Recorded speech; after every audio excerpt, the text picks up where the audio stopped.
यह वीडियो भी काल्पनिक है। पिछले वाले की तरह यह भी इमेजिनेशन में देखिए। इसे कृपया करके दिल पे ना लीजिए, कहीं और लीजिए, और फिर भी ऑफेंड हो गए तो स्टार्ट से डिस्क्लेमर वापस देखिए। Thank you. तो मेरी अमीर गर्लफ्रेंड ने मेरे साथ रहने के लिए गरीब होने का नाटक किया। उसका मकसद ये देखना था कि क्या मैं उसके पैसे का लालच रखता हूँ, लेकिन उसकी आखिरी टेस्ट थी मेरे सारे पैसे खर्च कर देना। तो वो 100 युआन जो मैंने दादी की जान बचाने के लिए बचाए थे, और हाथ में जमे हुए ओवरमिटेड ब्रेड को देखते ही मैं हैरान रह गया और मैं काफी टाइम तक ठीक नहीं हो पाया। मैंने गुस्सा दबाकर बोला, पैसे किस लिए यूज किए, क्या वापस मिलेंगे? लाइन के दूसरे साइड पर शेन शियाओवेई काफी देर तक चुप रही। अचानक उसने एक लाइन बोली, वो जियांग चेन, अगर मैं कहूँ कि सारे पैसे खर्च हो गए और वापस नहीं मिलेंगे तो तुम क्या करोगे? शेन शियाओवेई ने कहा कि उसने सारे पैसे खर्च कर दिए। पहला ख्याल था कि पैसे खत्म हो गए, दादी अब अपनी सर्जरी नहीं करा सकेंगी, मैं अपने आखिरी रिश्तेदार को खोने वाले था। तो शेन शियाओवेई ने कहा कि मैं चुप हूँ। तो उसने कैजुअल टोन में बोला, तो मुझे पता है कि पहले नहीं बताया तो मैं गलत था, पर अब पैसे पूरी तरह खर्च हो गए हैं। कि तुम मुझ पर नाराज नहीं होगे, है ना? वैसे भी भविष्य में जब मैं कमाई करूंगा तो इतना पैसा बड़ा नहीं रहेगा, मैं तुम्हें कवर कर दूंगा। मैं शेन शियाओवेई के खत्म होने का इंतजार नहीं किया, मैंने फोन काट दिया। फिर मैं अस्पताल के पेमेंट काउंटर के सामने खोए हुए सोल की तरह खड़ा रहा, बिल्कुल हिलता नहीं। अचानक मेरा फोन टेक्स्ट मैसेज के साथ वाइब्रेट हुआ। रूम 602, एक सरप्राइज आया है, एक अनजान नंबर। अब संदेश थोड़ा कंफ्यूजिंग था, पर किसी वजह से अंदर से एक अजीब बेचैनी उठने लगी। कुछ सेकंड हिचकिचाने के बाद मैं हॉस्पिटल से बाहर निकल गया। मैं टैक्सी पकड़ के सीधे बार की ओर चला। इसी बीच मुझे टेस्ट करने के लिए शेन शियाओवेई ने अपने टॉक्सिक फ्रेंड्स को इकट्ठा करके हमारी 1 साल की एनिवर्सरी पहले ही सेलिब्रेट करने का प्लान बनाया। उसी लम्हे प्राइवेट रूम का दरवाजा धीरे धीरे धकेल कर खुला, तो सब लोग उस आवाज की तरफ देखे और देखा कि दरवाजे पर एक पतली सिलहुट चुपचाप खड़ी है। और जब उसने साफ देखा कि दरवाजे पर मैं ही हूँ, शेन शियाओवेई अचानक खड़ी हो गई। तो वो जल्दी से दरवाजे की ओर भागी, चेहरा कंफ्यूजन और पैनिक से भरपूर। समझ नहीं पा रही थी मैं अचानक यहाँ क्यों आया। जियांग चेन, शेन शियाओवेई का चेहरा पैनिक से भर गया। वो रिफ्लेक्स में मेरा हाथ पकड़ने की कोशिश की, पर मैं उसे अवॉइड कर दिया। शेन शियाओवेई का दिल डूब गया। वो जल्दी से मेरा हाथ पकड़कर समझाने लगी, जियांग चेन, ये वैसा नहीं जैसा तुम सोच रहे हो। चलो समझाता हूँ। मैं अपनी गर्लफ्रेंड की ओर देखता हूँ और अचानक एक कोमल स्माइल देकर कहता हूँ, शेन शियाओवेई, चलो ब्रेकअप कर लेते हैं। मेरी आवाज बहुत कोमल थी और साथ ही बहुत फर्म थी।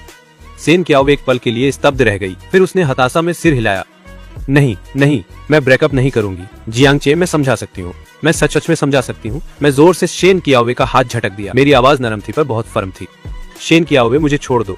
मेरी सिर्फ एक ही रिक्वेस्ट है, मेरा पैसा रिटर्न कर दे। 1 साल साथ रहने के बाद शेन शियाओवेई को पता चल गया कि मैं हमेशा अपनी बात पर टिकता हूँ। एक बार जब मैं डिसीजन ले लेता हूँ तो कोई भी उसे बदल नहीं सकता। अगर मैं कहूँ कि मैं ब्रेकअप करना चाहता हूँ तो मैं जरूर पीछे नहीं देखूंगा। तो पर शेन शियाओवेई ब्रेकअप नहीं चाहती थी। उसने मेरे साथ हमेशा रहने के लिए बहुत कुछ झेला था। वो विनती करती रही, जियांग चेन, मैं तुमसे विनती कर रहा हूँ, क्या हम ब्रेकअप नहीं कर सकते? मेरी नजर कमरे में सब पर घुमा।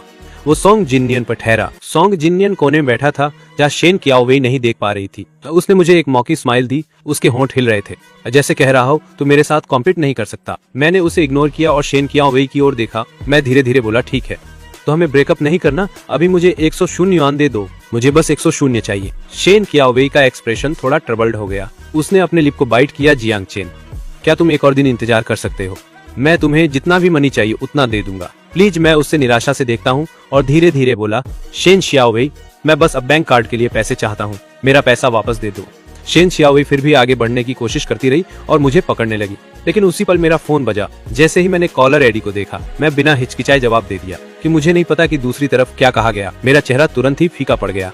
तो मैं निकलने की कोशिश की, लेकिन मेरी कलाई शेन शियाओवेई ने पकड़ ली। वो बेबस होकर बेताब हुई, जियांग चेन, मैं ब्रेकअप नहीं करूंगी।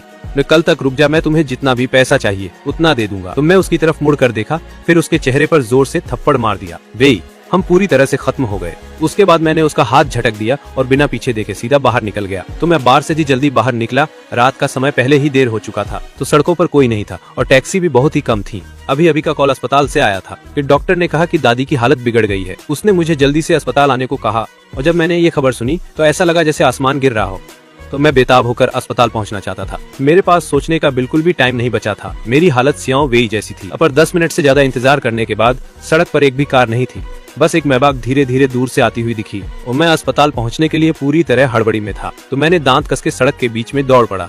शांत गली में की तेज चीरती आवाज गूंजी। तो मैं धीरे धीरे आंखें खोलता हूँ, देखता हूँ कि मैबाक 5 सेंटीमीटर से भी कम दूरी पर रुक गई है। अलग मुझे उड़ा के ले गई। डरने का टाइम मेरे पास नहीं था। तो मैं कार की तरफ दौड़ा और ड्राइवर की खिड़की पकड़ मार दी। खिड़की नीचे गिर गई। ड्राइवर ने तनाव भरी अभिव्यक्ति से मेरी ओर देखा और बोला, यार सब ठीक है। मैंने जवाब दिया, कृपया क्या आप मुझे अस्पताल तक ले चलेंगे? ड्राइवर पीछे की सीट की ओर अजीब तरह से देखा। वहाँ एक एलिगेंट महिला बैठी थी। मैंने समझा कि ड्राइवर को पीछे वाली महिला की बात माननी पड़ेगी, इसलिए मैं सीधे पीछे की सीट की ओर गया और खिड़की पर ठोकर मार दी। मैडम, क्या मैं आपसे एक राइड ले सकता हूँ? मेरी दादी की हालत क्रिटिकल है। अब मैं अस्पताल की तरफ दौड़ रहा हूँ, प्लीज मदद करो। ड्राइवर ने मेरी बात सुनी और वो थोड़ा इमोशनल हो गई। वो महिला हल्का सा सिर हिलाया। ड्राइवर खुशी से झूम उठा और जल्दी से बोला, आगे की सीट में बैठो। जैसे ही मैं बैठा, मुझे एक बहुत ही प्यारी खुशबू आई। उसने धीरे धीरे मेरे एंजाइटी वाले मूड को शांत कर दिया। गाड़ी सड़क पर तेजी से दौड़ने लगी। आधे घंटे बाद तो कार हॉस्पिटल के एंट्रेंस के सामने जाकर रुकी। मैंने जल्दी से बाई लोयान को थैंक यू कहा। फिर मैं तुरंत कार से उतरा और सीधा ऑपरेटिंग रूम की तरफ भागा। और ड्राइवर ने मुझे जाते हुए देखा तो उसने पिछली सीट पर बैठी बाई लोयान की तरफ मुड़कर पूछा, मिस, अब हमें क्या करना चाहिए? इससे पहले कि ड्राइवर अपनी बात पूरी करती, उसने देखा कि बाई लोयान ने दरवाजा खोला और हॉस्पिटल के अंदर चली गई। ड्राइवर ने भी बिल्कुल देरी नहीं की, वो भी कार से उतरी और उनके पीछे चल दी। उन दोनों ने जल्दी ही मुझे ऑपरेटिंग रूम के दरवाजे के सामने खड़ा ढूंढ लिया। दादी को इमरजेंसी ऑपरेटिंग रूम अंदर ले जाया गया था, तो मुझे वहां खड़े ज्यादा देर नहीं हुई थी कि तभी एक नर्स भागती हुई बाहर आई। उसने मुझे सर्जरी की फीस भरने के लिए कहा। मैंने पेमेंट स्लिप को कसकर पकड़ा हुआ था। मेरी उंगलियां सफेद पड़ रही थी क्योंकि मेरे पास बिल्कुल भी पैसे नहीं थे। तभी पीछे से बाई लोयान की आवाज आई, टिंग, जाओ और हॉस्पिटल की फीस भर दो। ड्यांग टिंग तुरंत आगे बढ़ी, मेरे हाथ से पेमेंट स्लिप ली और सीधा पेमेंट काउंटर की तरफ चली गई। मैं एकदम ब्लैंक होकर बाई लोयान को देखता रहा। मेरी आंखें थोड़ी लाल हो गई थी और मैंने कहा, थैंक यू। तो मैं सच में तुम्हारा बहुत थैंक्स कहता हूँ। बाई लोयान का चेहरा नहीं बदला। उसने उस बैग से एक साफ रुमाल निकाला और मुझे दे दिया। वो कोई बात नहीं, मैंने वो रुमाल ले लिया। गले में कुछ अटक गया जैसा महसूस हुआ, बहुत असहज। इसी लम्हे इस अजनबी की दयालुता से मेरे अंदर जमा सारे गुस्से फट पड़े। बाई लोयान ने मेरी तरफ देखा पर एक भी कंफर्टिंग शब्द नहीं कहा। वो बस चुपचाप मेरे बगल में खड़ी रही। यांग बहुत जल्दी वापस आया। पहले उसने बाई लोयान को झटके से देखा, फिर मेरे पास आई कंफर्ट देने के लिए। अब रोना बंद करो, फीस तो पे हो गई है, तेरी दादी जरूर ठीक हो जाएगी। मेरी आंसू एक एक बूंद गिरते रहे, रुकने का कोई साइन नहीं दिखा। इसे देखकर बाई लोयान यांग टिंग के पास चली गई। दोनों ने कुछ फुसफुसाया और यांग टिंग मुस्कुराते हुए चली गई। 10 मिनट बाद यांग टिंग हाथ में बैग लेकर वापस आई और वो जल्दी से दोहरे हाथ में एक गरेहाम मिल्क टी का कप रख दिया। बोली, थोड़ा मिल्क टी पी ले, गर्म हो जाएगा। मैं लाल आंखों से यांग टिंग को देख रहा था। थैंक्स कहने वाला था, तभी सुना यांग टिंग बोली, मेरा बॉस ने कहा था ये सब खरीद ले। मैं फिर से बाई लोयान की ओर देखा और थैंक्स कहा। मुझे नहीं पता आज रात में कितनी बार थैंक्स कह चुका हूँ। 2 घंटे बाद ऑपरेटिंग रूम के दरवाजे आखिरकार धीरे धीरे खुले। डॉक्टर बाहर निकल गया। मैं नर्वस होकर उनको देखता हूँ। बोला, डॉक्टर, दादी कैसी है? डॉक्टर के चेहरे पे गहरा दुख छा रहा था। श्री जियांग, मैं सॉरी हूँ। हमने पूरी कोशिश की, मेरे पैर कमजोर पड़ गए और मैं लगभग गिर ही गया। यांग टिंग तुरंत आगे बढ़ के मेरी बैकअप ली। मेरे आंसू फिर से बहने लगे। डॉक्टर इस सीन के आदी लग रहा था और सहानुभूति से बोला, बुजुर्ग औरत के पास अभी थोड़ा टाइम बचा है, अलविदा दो। थोड़ी देर बाद दादी को व्हील पर ले जाकर बाहर निकाल दिया गया। मैं उसके पीछे वार्ड तक चला गया। बाई लोयान पीछे से फॉलो कर रही थी। यांग टिंग भी नेचुरली साथ चल पड़ी, पर दोनों में से कोई भी कमरे में नहीं गया। वे बस दरवाजे पर खड़े रहे। वार्ड में मैंने दादी के खुरदुरे हाथ को अपने चेहरे पर दबा दिया। मैंने उसका हाथ कसकर पकड़ा, जैसे डर रहा हूँ कि अगर ठीक से नहीं पकड़ा तो वो अगले सेकंड ही मुझे छोड़ देगी। पर मुझे पता था कि ये बस सेल्फ डिसेप्शन है। तो दादी, मेरी आवाज गले में अटकी हुई थी। हॉस्पिटल बिस्तर पर बैठी बुजुर्ग औरत बहुत फीकी थी। मेरी आवाज सुनकर उसने धीरे धीरे आंखें खोली। मेरी लाल रिम वाली आंखें देखकर उसके चेहरे पर एक कोमल स्माइल आ गई। तो वो धीरे धीरे मेरे चेहरे को स्ट्रोक करती रही जैसे पहले करती थी। तो तुम रोक क्यों रहे हो? किसी ने शियाओ चेन को बुली किया क्या? दादी को बता दे, दादी तुम्हारे लिए जस्टिस ले आएंगी। तो मेरे आंसू टूटे हुए मोती की डोरी जैसे थे, तो मैं उन्हें रोक नहीं सका। मैं रोते रोते बोला, दादी प्लीज मुझे छोड़ मत जाओ। उसकी आंखें भी थोड़ा मोइस्ट हो गईं। वो हाथ उठाने में स्ट्रगल कर रही थी। वो धीरे धीरे मेरे सिर को स्ट्रोक कर रही थी। दादी, अब तुम्हारे साथ नहीं रह सकती। दादी, मैं तुमसे विनती करता हूँ, प्लीज मत जाओ। अस्पताल के कमरे से मेरी चिल्लाहट सुनकर बाहर खड़ी यांग टिंग भी लाल आंखों वाली हो गई। पर बाई लोयान का एक्सप्रेशन नहीं बदला। वो फिर भी उसकी नजर मुझ पर ही फिक्स्ड रही। टेस्टिंग के लिए स्ट्रॉ ले लो, उसकी आवाज शांत हॉलवे में गूंज उठी। यांग टिंग एक पल के लिए स्टंट हो गई। फिर उसने तुरंत खुद को कंपोज किया और कहा, यस मिस। यांग टिंग ने वो मिल्क टी कप लिया जो मैं अभी अभी पी रहा था और निकल गई। बाई लोयान ने अस्पताल के कमरे में मुझको देखा, जैसे विस्पर कर रही हो। कमरे में मैंने दादी का हाथ कसकर पकड़ा। लगता है उसने कुछ समझ लिया। तो उसने एक सिस फेंका, अगर तुम खुश नहीं हो तो बस ब्रेकअप कर दो। तो मैं बस चाहता हूँ तुम खुश रहो। मैं आंसुओं में फूट पड़ा। मैं उनके गले लगकर थोड़ी देर तक रोती रही। सबसे पहले दादी ही शांत हुई, तो उन्होंने अपने हाथों से धीरे से मेरे आंसू पोंछे। मेरे पास अब ज्यादा टाइम नहीं बचा है। ये कुछ बातें हैं जो मैं तुझे बताना चाहती हूँ। वो मैं इतना ज्यादा रो रही थी कि बोल भी नहीं पा रही थी, पर फिर भी मैंने अपने आंसू रोकने की कोशिश की। बोली ना दादी। तो मैं सुन रही हूँ। मेरे जाने के बाद तुझे अपना अच्छे से ख्याल रखना होगा। किसी ऐसे को ढूंढना जो तुझसे प्यार करे, और जिससे तू प्यार करे वो तो और भी ज्यादा इम्पोर्टेंट है। तभी मुझे शांति मिलेगी। मैंने रोते हुए सिर हिलाया। मैं पक्का अपनी लाइफ अच्छे से जीऊंगी। मेरे के नीचे एक छोटा सा बॉक्स है, मेरी सारी सेविंग्स उसी के अंदर है, तू उसे रख ले। इस लाइफ में मुझे सबसे कम पछतावा इस बात का है कि मैंने तुझे सड़क किनारे ढूंढ लिया था। मैं बहुत खुश है। क्यों दादी, अगर आपने मुझे सहारा नहीं दिया होता तो मैं अब तक सरवाइव नहीं कर पाती। तो उन्होंने धीरे से मेरे चेहरे को सहलाया। तो उनकी धुंधली आंखों ने मुझे बार बार ध्यान से देखा और फिर धीरे से बंद हो गई। मुझे सहला रहा हाथ भी धीरे से नीचे गिर गया। मैं एक मोमेंट के लिए फ्रीज हो गई, बस उनकी बंद आंखों को देखती रही कि मैं इतना उदास था कि बोल नहीं पाता था। टीयर्स ने मेरी विजन धुंधली कर दी। तो मैं धीरे धीरे अपना सिर उसके ऊपर रख दिया। मेरी आवाज अनजाने में सॉफ्ट हो गई। दादी, मैं जरूर एक अच्छी लाइफ जीऊंगा, तो तुम शांति से रेस्ट कर सकती हो। तो कमरे के बाहर यांग टिंग हेस्टली चलती हुई आई। वो बोलने वाली थी जब बेई लुओयान ने बीच में काट दिया। यांग टिंग ने हॉस्पिटल रूम में झांका और तुरंत समझ गई कि क्या हुआ था। वो तुरंत चुपचाप किनारे खड़ी हो गई। बेई लुओयान ने हॉस्पिटल रूम में मेरी तरफ देखा। उसकी खूबसूरत आंखों में लहरें बन गई। तो मैं बाहर आया और देखा कि दोनों अभी भी वहीं थे। मैं थोड़ा हैरान हुए बिना नहीं रह सका। आप अभी तक नहीं गई? क्या आपको फ्यूनरल खर्चों में मदद चाहिए? बेई लुओयान की आवाज ने मुझे इंटरप्ट कर दिया। मैं बेई लुओयान को थोड़ा देर तक देखा, फिर धीरे से बोला, क्या आप मुझे थोड़ा और पैसा लेंड कर सकती हैं? तो मैं अपनी दादी को एक प्रॉपर सेंड ऑफ देना चाहता हूँ, बेई लुओयान ने धीरे कहा। ठीक है। उसने एक बिजनेस कार्ड निकाला और मुझे दे दिया। अगले कुछ दिनों तक वो शानचेंग में रहेगा। अगर कुछ चाहिए तो मुझसे कांटेक्ट करना। मैंने बिजनेस कार्ड लिया और उसे देखा। नाम उसके लिए एकदम फिट है। धन्यवाद मिस बाई, मैं तुम्हें बकाया पैसे वापस कर दूंगा। ये सुनकर लुओयान ने सिर हिलाया। तो उसने कुछ नहीं कहा। मैंने पैसे ले लिए और दादी की अंत्येष्टि की तैयारी शुरू कर दी। इस शहर में उसके कोई रिश्तेदार नहीं थे, इसलिए मैंने अकेले ही तय किया कि उसे जलाया जाए। फिर हरी पहाड़ियों और साफ पानी वाले जगह ढूंढूं जहां उसकी कब्र के लिए एक जमीन मिल सके, ताकि वह स्मशान से शांति से आराम कर सके। स्टाफ से उसकी राख लेकर मैंने उसे कस के अपनी बाहों में पकड़ लिया। मैं धीरे से फुसफुसाया, दादी, मैं तुम्हें घर ले जा रहा हूँ। मैंने टैक्सी बुलाई और राख को उसके साथ साझा किए छोटे घर में वापस ले आया, लेकिन दरवाजे पर एक अनपेक्षित व्यक्ति से मिल गया। तो शेन सियाओवेई आज वो नहीं रही जो मैं पिछले साल से देखता आया हूँ। अब वो डिजाइनर कपड़े पहने और महंगा एलवी बैग लेकर एक असली दूसरी पीढ़ी की अमीर बच्ची जैसी लग रही थी। शेन कियाओवेई ने दूर से देखा कि मैं टैक्सी से बाहर आया, लेकिन उसने नहीं देखा मैं क्या लेकर आया हूँ। तो जब वह करीब आई तो आखिरकार उसने देखा कि मैं एक अर्न लेके खड़ा हूँ। अर्न पर स्पष्ट रूप से मेरी दादी की पोर्ट्रेट लगी थी। शेन कियाओ वहीं पर फ्रीज हो गई। एक लंबल के बाद उसने आखिरकार कहा, दादी। मैंने उसकी ओर नहीं देखा, बल्कि सीधे उसके पास से होकर घर में चला गया। वे तुरंत उस स्थिति से बाहर आई और तुरंत पीछे चल पड़ी। उसका एक्सप्रेशन थोड़ा पैनिक वाला था, चेहरा हल्का पीला दिख रहा था। तो पिछले कुछ दिनों में तुम्हें नहीं ढूंढ पाया, क्या ये तुम्हारी दादी के गुजर जाने की वजह से था? मैं फिर भी कुछ नहीं कहा, चाबी निकाली, दरवाजा खोला और अर्न लेकर अंदर चला गया। शेन कियाओवेई एक सेकंड हिचकिचाई, फिर मेरे पीछे अंदर चली। वो अजीब तरीके से मेरे पीछे आई, ध्यान से देखती रही कि मैं दादी का अर्न टेबल पर रख रहा हूँ। अर्न पे लगी पोर्ट्रेट उसकी ओर देख रही थी। शेन कियाओवेई को गिल्ट महसूस हुआ और वो सीधे उसे देखने की हिम्मत नहीं कर पाई। मैं मुड़कर शेन कियाओवेई को खाली चेहरे से देखा। मेरी आवाज दूरी भरी और ठंडी थी। शेन मिस, तुम्हें कुछ चाहिए क्या? मैंने जैसे उनका नाम लेकर बोला। शेन कियाओवेई का दिल ऐसे लगा जैसे चाकू से छुरा घुसा हो। डर से भरी नजरों से उसने मेरा हाथ पकड़ने की कोशिश की, पर मैं सीधे सीधे उसे धकेल दिया। शेन कियाओवेई, मुझे तुमसे नफरत करने के लिए मत धकेलो। श्यांग चेन कियाओवेई दिल टूटे हुए और उदास थी, जैसे मैंने उसे चोट पहुंचाई हो। शेन कियाओवेई, शुरू से अंत तक खुद को पीड़ित मत बना। असली गिल्टर तो मैं ही था, है ना? तो मैं ही था। शेन कियाओवेई ने खुद को संभाल लिया कि वो पहले की तरह क्यूट बनकर मुझे माफ करवाना चाहती थी, लेकिन मेरे ठंडे लुक को देखकर। सॉरी, दादी के गुजरने से तुम्हारा दिल टूट गया होगा। आई एम सॉरी कि जब तुम अपने लोएस्ट पर थे तब मैं तुम्हारे साथ नहीं थी। मेरे एक्सप्रेशन बिल्कुल अनमूड रहे। तो मैंने उसे चुप देखा। अचानक एक मॉकिंग स्माइल आ गई। शेओवेई, तुम सच में मुझे डिस्गस्ट करती हो। मेरी मेमोरी में मैंने उस पर कभी इस तरह आवाज नहीं उठाई थी। तो शेन कियाओवेई काफी देर तक स्टंड रह गई। वेई, चली जाओ, मैं तुम्हें फिर कभी नहीं देखना चाहता। शेन कियाओवेई होश में आई और फ्रेंटिकली मेरी कलाई पकड़ ली। उसने हम्बली प्लीड किया, मुझे सच में पता है मुझसे गलती हो गई, क्या तुम मुझे इस एक बार फॉरगिव कर सकते हो? मुझे पता है दादी की डेथ तुम्हारे लिए एक ह्यूज ब्लो थी। शेन कियाओवेई, क्या तुम्हें पता है उस रात क्यों मैंने इंसिस्ट किया था कि तुम मुझे पैसे वापस करो? टॉपिक बहुत जल्दी चेंज हो गया। शेन कियाओवेई रिएक्ट करने में थोड़ी स्लो थी। उसकी आंखों में अभी भी कंफ्यूजन था। मैंने इमोशनलेस होकर उसका हाथ झटक दिया, उतनी ही डिसाइसिवली जितना उस रात किया था, क्योंकि तुमने मेरी दादी की लाइफ की सेविंग्स खर्च कर दी थी। अगर उनकी सर्जरी थोड़ी जल्दी हो पाती तो शायद वो मुझे छोड़कर नहीं जाती।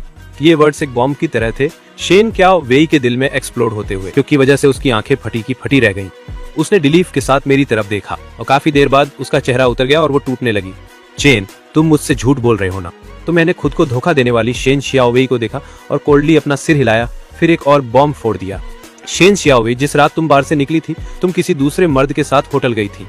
ये सुनते ही शेन शियाओवेई के चेहरे का रंग उड़ गया। उसकी नजरें इधर उधर भागने लगी। साफ था कि वो गिल्टी है। जिस दिन मेरी दादी की डेथ हुई मुझे एक फोटो मिली थी। फोटो में शेन शियाओवई एक मर्द के सहारे झुकी हुई थी।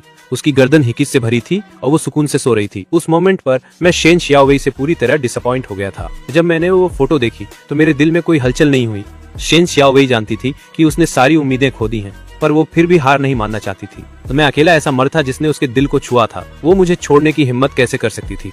जियांग चेन, मैं तुम्हारे बिना सच में नहीं रह सकती। क्या तुम मुझे इस एक बार माफ कर सकते हो? भले ही दादी चली गई, पर तुम्हारे पास अभी भी मैं हूँ, तो मैं तुम्हारा ख्याल रखूंगी। अब से हमेशा मैं पक्का तुम्हें बहुत अच्छे से ट्रीट करूंगी। शेन शियाओवई कुछ कदम आगे बढ़ी तो उसने मुझे हक करने के लिए हाथ बढ़ाए, पर मैं फटाफट साइड हट गया। तो मैं भागने के लिए मुड़ा, पर शेन शियाओवई ने थोड़े फोर्स के साथ मेरी कलाई पकड़ ली। वो सीधा मेरी बाहों में आ गिरी। कई दिनों की भागदौड़ के बाद मैं अपनी लिमिट तक थक चुका था। मैं एक पल के लिए मैं खुद को शेन शियाओवई की पकड़ से छुड़ा नहीं पाया। शेन शियाओवई ने मेरे लिप्स की तरफ देखा जो उसके बहुत करीब थे। उसकी आंखें दीवानगी से भरी थीं। वो धीरे से अपने पंजों पर खड़ी हुई और मुझे किस करने की कोशिश करने लगी। मुझे शेन शियाओवई के इरादे समझ आ गए। शेन शियाओवई एक सेकंड के लिए रुकी, फिर उसकी आंखों में एक क्रेजी लुक आ गया। मैं जियांग चेन, मैं सच में तुमसे बहुत प्यार करती हूँ। अगर मैं खुद को तुम्हें सौंप दूं तो तुम मुझे छोड़कर नहीं जाओगे ना? तो मैं टाइम पर रिएक्ट नहीं कर पाया और उसने मुझे जमीन पर पुश कर दिया। दरवाजे से एक फिगर अंदर आई और उसने मेरे ऊपर बैठी शेन शियाओवई को एक हाथ से खींचकर हटा दिया। इससे पहले कि शेन शियाओवई कुछ समझ पाती, उसके चेहरे पर एक जोरदार थप्पड़ पड़ा। तो मैं सोफे से उठ खड़ा हुआ। बाई लोयान को अचानक वहाँ देखकर मैं थोड़ा सरप्राइज था। मिस बाई लोयान ने जोर लगाकर शेन शियाओ को जमीन पर पटक दिया। आसपास की हवा में अचानक एक ठंडक सी घुल गई। शेन शियाओवई ने अचानक आई बाई लोयान की तरफ देखा और फिर जिस फेमिलियर तरीके से हम दोनों बात कर रहे थे उसे नोटिस किया। तुरंत उसके सिर में खून चढ़ गया और वो बिना सोचे समझे बोलने लगी। जियांग चेन, तो तुमने मुझे डंप करने में इतनी जल्दी इसलिए दिखाई क्योंकि तुम्हें कोई नई मिल गई है। ये औरत मुझसे ज्यादा अमीर है ना? क्या शेन शियाओवई एक सेकंड जनरेशन रिच किड नहीं थी? बेशक वो देखकर बता सकती थी कि बाई लुओ यान के कपड़े इनक्रेडिबली एक्सपेंसिव थे। मैंने गुस्से में उसकी तरफ देखा। शेन शियाओवई, दफा हो जाए यहाँ से। शेन शियाओवई को भी थोड़ा रिग्रेट हुआ, पर मुंह से निकली बात वापस नहीं ली जा सकती। उसने बाई लोयान को देखा, फिर मेरी तरफ, और उसे अनविलिंगली जाना पड़ा। घर में अब सिर्फ मैं और बाई लोयान ही बचे थे। भले ही मैंने शेन शियाओवई से सारी उम्मीदें छोड़ दी थी, पर उसकी अभी वाली बकवास सुनकर मेरा दिल थोड़ा अनकंफर्टेबल फील कर रहा था। बाई लोयान ने मेरी तरफ रुमाल बढ़ाया और धीरे से कहा, ऐसा क्यों है कि मैं जब भी तुम्हें देखती हूँ तुम रो रहे होते हो? मैंने कोई जवाब नहीं दिया, बस रफ तरीके से अपने आंसू पोंछे और कहा, अब ऐसा फिर कभी नहीं होगा। मैं अब कभी नहीं रोऊंगा। बाई लोयान ने मुझे एक डीप लुक दिया और कुछ बोला नहीं। उसने बस शांति से रुमाल वापस रख लिया और मैंने खुद को संभाला और बाई लोयान की तरफ देखा। मिस बाई, क्या आपको मुझसे कुछ काम है? बाई लोयान ने ज्यादा कुछ नहीं कहा, बस अपनी आंखों से दरवाजे की तरफ इशारा किया। यांग टे एक फाइल लेकर अंदर आई। तो बाई लोयान ने फाइल ली और सीधे मुझे पकड़ा दी। मैंने डाउटफुली उसे लिया और ओपन किया तो फाइल कर एक DNA टेस्ट रिपोर्ट थी। टेस्ट के रिजल्ट्स दिखा रहे थे कि दोनों पार्टीज के बीच 99.99% ब्लड रिलेशन होने की प्रोबेबिलिटी है। इसका मतलब ये है कि मेरा और उस दूसरे इंसान का पेरेंट चाइल्ड रिलेशनशिप है। तो मैं ब्लैंक होकर बाई लोयान को देखता रह गया। तो तुम ये कहना चाह रही हो कि मैं तुम्हारा खोया हुआ भाई हूँ? बाई लोयान एक पल के लिए स्टंट रह गई और फिर उसके होठों पर एक बहुत ही प्यारी स्माइल आ गई। उस मोमेंट पर मुझे ऐसा लगा जैसे मेरी आंखों के सामने हजारों फूल खिल गए हों। मैंने कभी नहीं सोचा था कि ये कोल्ड और नोबल दिखने वाली लड़की हंसते हुए इतनी ब्यूटीफुल लगेगी, पर वो खूबसूरती बस एक पल के लिए ही थी। तो बाई लोयान ने तुरंत अपनी हंसी रोक ली, पर उसके तेवर थोड़े सॉफ्ट हो गए थे। अगर टू द पॉइंट बोलूं तो तुम मेरी बेस्ट फ्रेंड के खोए हुए छोटे भाई हो। मेरी फैमिली और तुम्हारी फैमिली काफी पुराने दोस्त हैं। अब समझा मैं। तो बाई लोयान और मेरी सगी बहन बेस्ट फ्रेंड्स हैं, तो वो बस उसे ढूंढने में हेल्प कर रही थी। तो पर उसे कैसे पता चला कि मैं ही उसकी बेस्ट फ्रेंड का सगा भाई हूँ? तो बाई लोयान ने मेरे चेहरे की तरफ देखा। तो तुम काफी हद तक मेरी आंटी के यंग डेज जैसे दिखते हो। तो मैंने गेस किया कि शायद तुम ही मेरी बेस्ट फ्रेंड की फैमिली के खोए हुए बेटे हो। मैंने अपने हाथ में मौजूद फाइल को देखा। एक पल के लिए ये सब डाइजेस्ट करना मेरे लिए थोड़ा मुश्किल था। ये खबर कि मैंने अपने असली पेरेंट्स को ढूंढ लिया है। मेरा रिएक्शन देख कर बाई लोयान ने धीरे से माफी मांगी। जैसे ही DNA टेस्ट के रिजल्ट्स आए, मैंने तुम्हारी फैमिली को ये खबर दे दी थी। वो अब रास्ते में ही होंगे, शायद वो कल तुमसे मिलने आएंगे। मेरे असली पेरेंट्स आ रहे हैं। ये सुनकर अगर मैं कहूँ कि मेरा दिल बिल्कुल नहीं पसीजा तो वो झूठ होगा। दादी ने कभी कभी ये बात नहीं छुपाई कि मैं एक अडॉप्टेड बच्चा था। उन्होंने बताया था कि जब मैं उन्हें मिला तो उन्होंने पुलिस में रिपोर्ट भी की थी, पर पुलिस को ऐसी कोई फैमिली नहीं मिली जिसका बच्चा खोया हो। मेरे असली पेरेंट्स के बारे में भी कोई खबर नहीं मिली। तो थोड़ा टाइम ढूंढने के बाद दादी ने मेरे पेरेंट्स की तलाश छोड़ दी और मुझे खुद अडॉप्ट करने का फैसला कर लिया। आई एम सॉरी, मैंने अपनी मर्जी से ये सब किया। तो बाई लुओयान की कोल्ड आवाज ने मेरे थॉट्स को बीच में ही रोक दिया। मैंने धीरे से अपना सिर हिलाया। कोई बात नहीं, तो तुमने कुछ गलत नहीं किया। बाई लुओयान ने अपनी बात जारी रखी। तो क्या तुम उनसे मिलना चाहते हो? मैं एक पल के लिए खामोश रहा और फिर धीरे से सिर हिला दिया। तो मुझे नहीं पता, दादी को गुजरे अभी थोड़ा ही टाइम हुआ है। मेरा दिमाग अभी बहुत मेस में है। बाई लुओयान ने सिर हिलाया। मुझे पता है अचानक ये सब एक्सेप्ट करना तुम्हारे लिए डिफिकल्ट है, तो तुम सोचने के लिए अपना टाइम ले सकते हो, वो वैसे भी कल आ रहे हैं। मैंने जवाब दिया, क्या तुम मुझे सोचने के लिए एक रात दे सकती हो? लुबाई लुयान के होठों पर एक हल्की सी स्माइल आ गई। और ये तुम्हारा हक है, फिर मैं तुम्हें और डिस्टर्ब नहीं करूंगी। मैंने लुओ यान को दरवाजे तक ड्रॉप किया। इससे पहले कि वो कार में बैठती, मैंने उसे आवाज दी, thank you so much. Bai Luo Yan मुड़ी और उसने सिर हिलाकर एक्नॉलेज किया, तो फिर वो अपना सिर झुकार कार के अंदर बैठ गई। यांगटिंग ने मुड़कर मुझे एक स्माइल दी और फिर गाड़ी लेकर चली गई और मैं टेबल के पास गया और अपनी दादी की अस्थियों वाला कलश उठा लिया। तो मैं बेडरूम की तरफ बढ़ा और कलश को बेड के हेडबोर्ड पर रख दिया। मेरी उंगलियां धीरे धीरे उस बॉक्स के नीचे वाले हिस्से को सहलाने लगी तो मेरी नजरें झुक गईं और मैं अपनी ही सोच में खो गया। मैंने बेड के नीचे से एक छोटा सा बॉक्स निकाला। पुराना लोहे का कुटील था। तो मैंने ध्यान से उस जमी धूल पोंछी और धीरे से उस लोहे के डिब्बे को खोला। अंदर ज्यादा कुछ नहीं था, थोड़े पुराने कैश का एक बंडल जो रुमाल में करीने से लिपटा हुआ था, एक लाल पाउच और एक एनवेलप। इन चीजों को देखकर मेरी आंखों में अपने आप आंसू आ गए। मैंने वो फोटो उठाई। ये उन चुनिंदा की तस्वीरों में से एक थी जिनमें मैं और दादी साथ थे। तो फोटो में दादी का चेहरा बहुत और काइंड लग रहा था और मैं खुशी से मुस्कुरा रहा था। मेरी उंगली फोटो में उनके चेहरे को धीरे से सहलाने लगी। एक आंसू पककर फोटो पे गिर गया। धीरे धीरे और भी ज्यादा आंसू गिरने लगे। मैंने उन्हें पोंछा और फोटो को ध्यान से साफ करके वापस रख दिया। मैंने फिर से वो एनवेलप उठाया। दादी अनपढ़ थी, वो शायद लिख नहीं सकती थी, सही बात है। पर फिर इस बॉक्स में लेटर कहाँ से आया? मैंने धीरे से एनवेलप खोला। अंदर सच में एक लेटर था। दादी ने अपने जीते जी किसी लिखने वाले से ये लेटर लिखवाया था।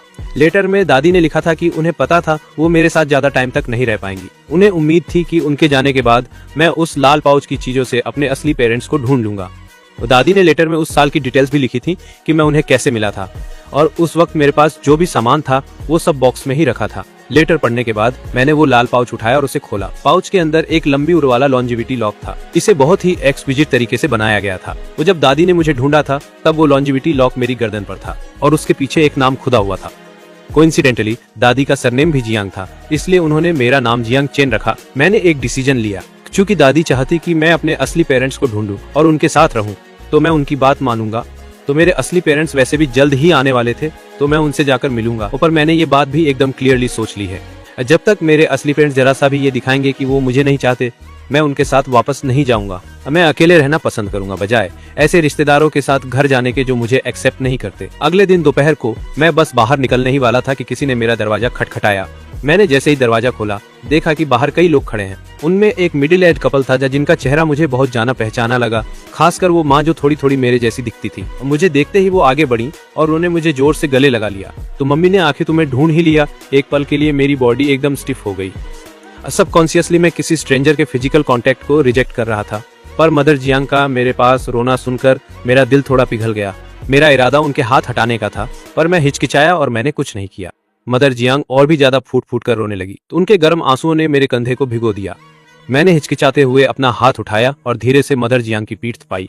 और मत रो, मेरी इस एक बात ने मदर जियांग को और भी बुरी तरह रुला दिया। उनके बगल में फादर जियांग की आंखें भी लाल थीं, पर वो मदर जियांग से थोड़े ज्यादा कंट्रोल थे। तो मेरी अनकंफर्टेबल फीलिंग को भांपते हुए फादर जियांग आगे आए और उन्हें मदर जियांग को पीछे खींचते हुए कहा, ठीक बस करो, तुम हमारे प्यारे बेटे को डरा रही हो। ये सुनकर मदर जियांग ने तुरंत अपने आंसू पोंछ लिए।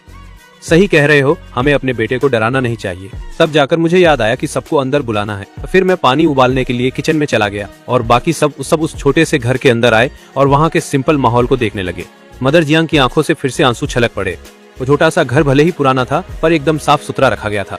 तो ये साफ दिख रहा था कि उनके बेटे को ये सब मुश्किलें झेलने की कोई जरूरत नहीं थी। तो जियांग फैमिली के दिलों में उन सब ने लगभग एक ही वक्त पर एक ही बात सोची। पूरी जियांग फैमिली एक साथ आई थी। जियांग, मदर जियांग और उनके दोनों बच्चे सब यहाँ मौजूद थे। ये सुनकर कि उनका खोया हुआ छोटा भाई मिल गया है, मेरे सगे भाई जियांग यांग और मेरी सगी बहन जियांग वानरू दोनों ने अपना काम छोड़ दिया और अपने पेरेंट्स के साथ बेचैन आ गए। अभी जब दरवाजा खुला था तो दोनों भाई ने मेरा चेहरा देखा और उन्हें यकीन हो गया उनके सामने खड़ा ये लड़का जियांग फैमिली का खोया हुआ खजाना है, क्योंकि मेरा चेहरा मदर जियांग के जवानी के दिनों से बहुत ज्यादा मिलता था। ऊपर से बाई लुएन की डीएनए टेस्ट रिपोर्ट के बाद तो बात ही खत्म हो गई थी। अब अपने भाई के इतने सालों पुराने घर को देखकर दोनों भाई बहन अपने इस मिले हुए छोटे भाई के लिए बहुत बुरा फील करने लगे। मैं किचन में मैं काफी देर तक ब्लैंक होकर केतली को घूरता रहा। भले ही मैंने अपने सगे पेरेंट्स से मिलने के लिए खुद को मेंटली प्रिपेयर कर लिया था, पर जब वो सच में मेरे सामने खड़े थे तो मुझे बहुत बेचैनी और एंजाइटी फील हो रही थी। तो मेरे घर पर आमतौर पर ज्यादा गेस्ट्स नहीं आते, इसलिए मेरे पास पूरा टी सेट नहीं है। मैंने कैबिनेट में हाथ मारकर किसी तरह कुछ कप्स ढूंढे। चाय बनाने के बाद मैं बाहर आ गया। मदर जियांग ने मुझे बाहर आते देखा और तुरंत लपक कर मेरे पास आई। जियांग काफी स्मार्ट और समझदार था, तो उसने आगे बढ़कर मेरे हाथों से ट्रे ले ली। मुझे करने दो। इसी बीच मदर जियांग ने मेरा हाथ पकड़कर मुझे घर के इकलौते छोटे सोफे पर बिठा दिया। बाकी लोग बड़े ही सजग ढंग से अपनी अपनी चेयर ढूंढ के बैठ गए, तो किसी के भी चेहरे पर इस जगह की झजली हालत से घिन का कोई एक्सप्रेशन नहीं था, तो बल्कि उनकी आंखों में दिल का दर्द भरपूर था। मैं अजीब ढंग से अपनी नाक को छू लिया। ना, मेरा घर बहुत छोटा है। मदर जियांग ने मेरी शालीन और दूरी भरी अदा देखी और फिर से आंखों में लालिमा नहीं रोक पाई। तेरे लिए ठीक से देखभाल नहीं करने की गलती माँ की है, जिससे तू इतना कष्ट झेल रहा है। मैंने देखा कि मदर जियांग फिर से रोने वाली है और मुझे थोड़ा सैड लग गया। ये माँ बच्चे के बीच की गहरी बंधन ही होगी, तो मैं हाथ बढ़ाकर धीरे धीरे मदर जियांग की पीठ पर थपथपा दिया। अब रोना बंद कर दे। मॉम ने मदर जियांग को रोना भुलवा दिया। उसने मुझे खुशी भरे एक्सप्रेशन के साथ देखा। जियांग चेन, तू मुझे मॉम बुलाने को तैयार है। आसपास के जियांग परिवार वाले भी बहुत खुश थे। फादर जियांग को और कुछ भी परवाह नहीं थी, तो वो मेरे बगल में बैठ गया, खुद की ओर इशारा करते हुए। तो मैं हूँ डैड। फादर जियांग मी उन भरी आंखों देखकर मैं अंत में उसे निराश नहीं कर सकता था, तो मैंने भी चिल्लाया। फादर जियांग एक बड़े आदमी थे और जब मैंने उन्हें डैड बुलाया तो उनकी आंखें लाल हो गईं। उसने अपना चेहरा हटाया, गीले आंसू पोंछ लिए। जियांग यांग ने मुझ पर एलिगेंटली मुस्कुरा दिया। मैं तुम्हारा बड़ा भाई हूँ। जियांग वानरू ने भी धीरे धीरे मुस्कुरा दिया। मैं तुम्हारी बड़ी बहन हूँ। देखा, मेरे चेहरे पे हंसी आ गई। मैं मॉम जियांग ने देखा मैं कितनी जल्दी उन्हें एक्सेप्ट कर गया और खुशी से मुझे गले लगाना चाहिए, पर अचानक कुछ याद आया जैसे वो हिचकिचा गई। इसे देख मैं आगे बढ़कर मॉम जियांग को गले लगा लिया। वो मुझे थामे हुए रोती रही, उसकी आंसू बाढ़ जैसी बरस रही थी। हमारे बगल में जियांग यांग को देख वो भी सीधे सीधे रो रहा था। जियांग वानरू ने इस सीन को देख पलके झपकाई। उसने अपना सिर घुमाया और देखा कि शुरू से अंत तक बाई लुओ यान चुपचाप किनारे खड़ी थी। वो भी सोफा पर चुपचाप मुझे देख रही थी। भले ही उसका एक्सप्रेशन हल्का था, पर साफ दिख रहा था कि वो अपनी बेस्ट फ्रेंड जियांग वानरू के लिए इमोशनल है, जिसने अपना खोया हुआ छोटा भाई लुवेयान ढूंढ लिया। इस बार बहुत थैंक्स, जियांग वानरू ने सच्चे दिल से कहा।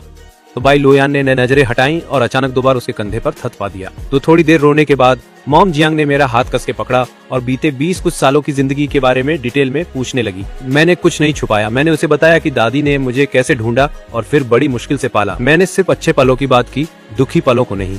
दादी के साथ अपने सालों के सफर को हल्के फुल्के अंदाज में बताया, पर असल में चाहे मैंने ना कहा, जियांग फैमिली को पता था कि उन सालों में दादी और मैं एक दूसरे पर निर्भर थे और जिंदगी वाकई आसान नहीं थी। को डरते हुए कि मैं अपनी आइडेंटिटी तुरंत एक्सेप्ट ना कर पाऊं, उन्होंने आगे इस पर बात नहीं की। जियांग फैमिली अभी भी दादी जियांग का बहुत धन्यवाद करती है कि उन्होंने मुझे ढूंढ लिया, कि उन्होंने ही मुझे एक नई लाइफ दी और उन्होंने मेरी परवरिश बहुत अच्छे से की। फादर जियांग इमोशनल होकर बोले, हम उस ओल्ड लेडी के बहुत ज्यादा एहसानमंद है। मुझे अपनी दादी की याद आई और मेरा दिल फिर से भारी होने लगा। मदर जियांग ने मेरी पीठ थपथपाई और कहा, असैड मत हो, कि हम उनके लिए सबसे बेस्ट बरियल प्लॉट ढूंढेंगे। मैं ये सुनकर मैं थोड़ी प्लेजेंटली सरप्राइज थी।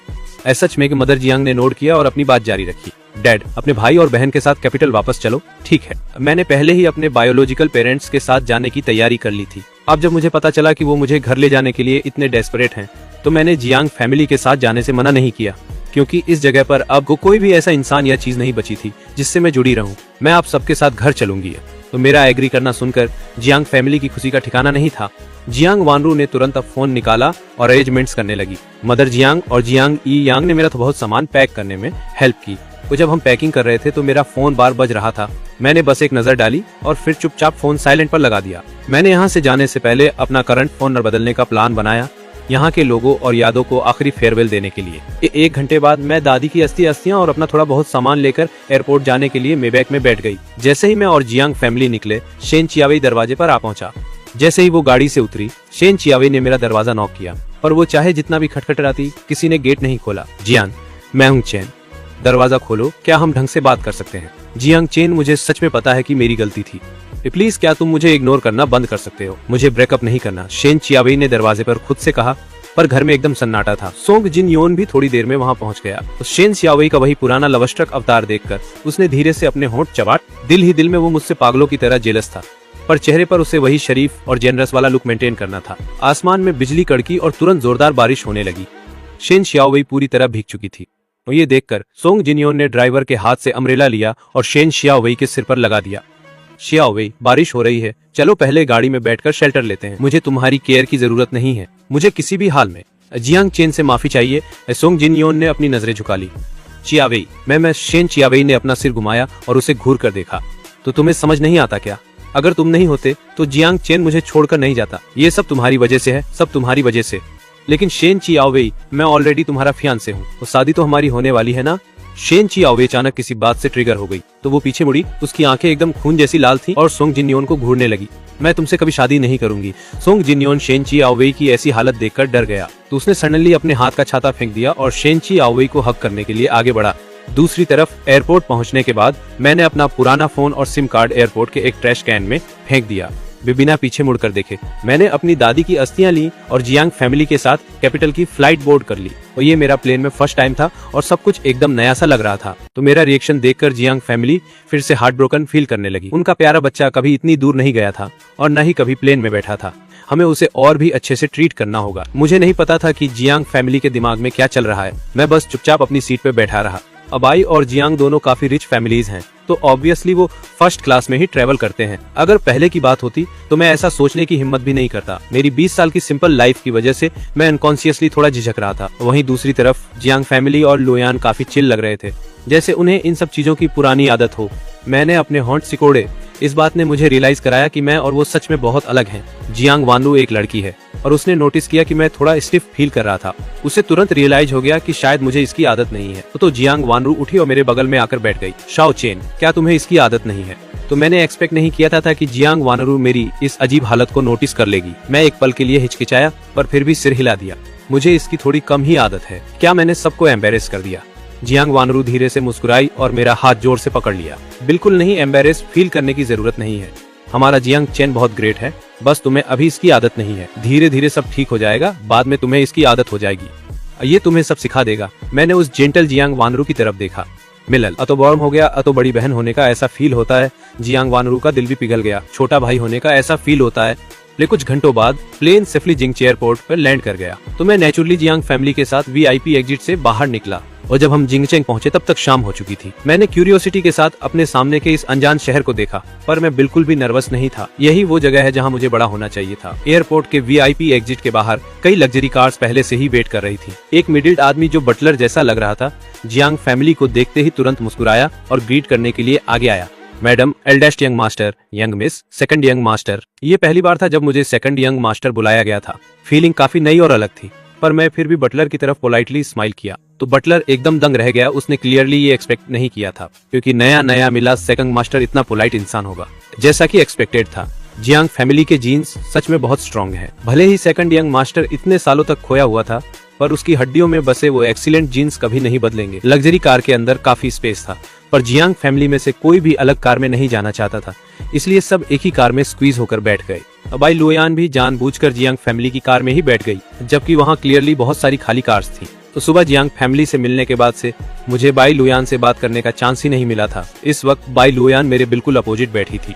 मैंने स्माइल किया और मिस थैंक। इस थैंक यू के पीछे बहुत गहरा मतलब था। मेरी दादी की हेल्प करने के लिए बाई लुयान को थैंक्स, तो मेरी फैमिली ढूंढने मेरी मदद करने के लिए बाई लुयान को थैंक्स। पहले दादी की सर्जरी के लिए पैसे इकट्ठे करने के चक्कर में मैंने पड़ोसियों से काफी पैसा उधार लिया था। बाईचांग छोड़ने से पहले मेरा ओरिजिनल प्लान था कि हर जाकर पैसे लौटा दूं, पर मेरे सगे भाई जियांग यी यांग ने मुझे बताया कि वो सारा उधार पहले ही चुका दिया गया है। तो उन लोगों को उनकी हेल्प के लिए थैंक यू बोलने के लिए जियांग फैमिली ने कुछ थैंक यू गिफ्ट्स भी दिए।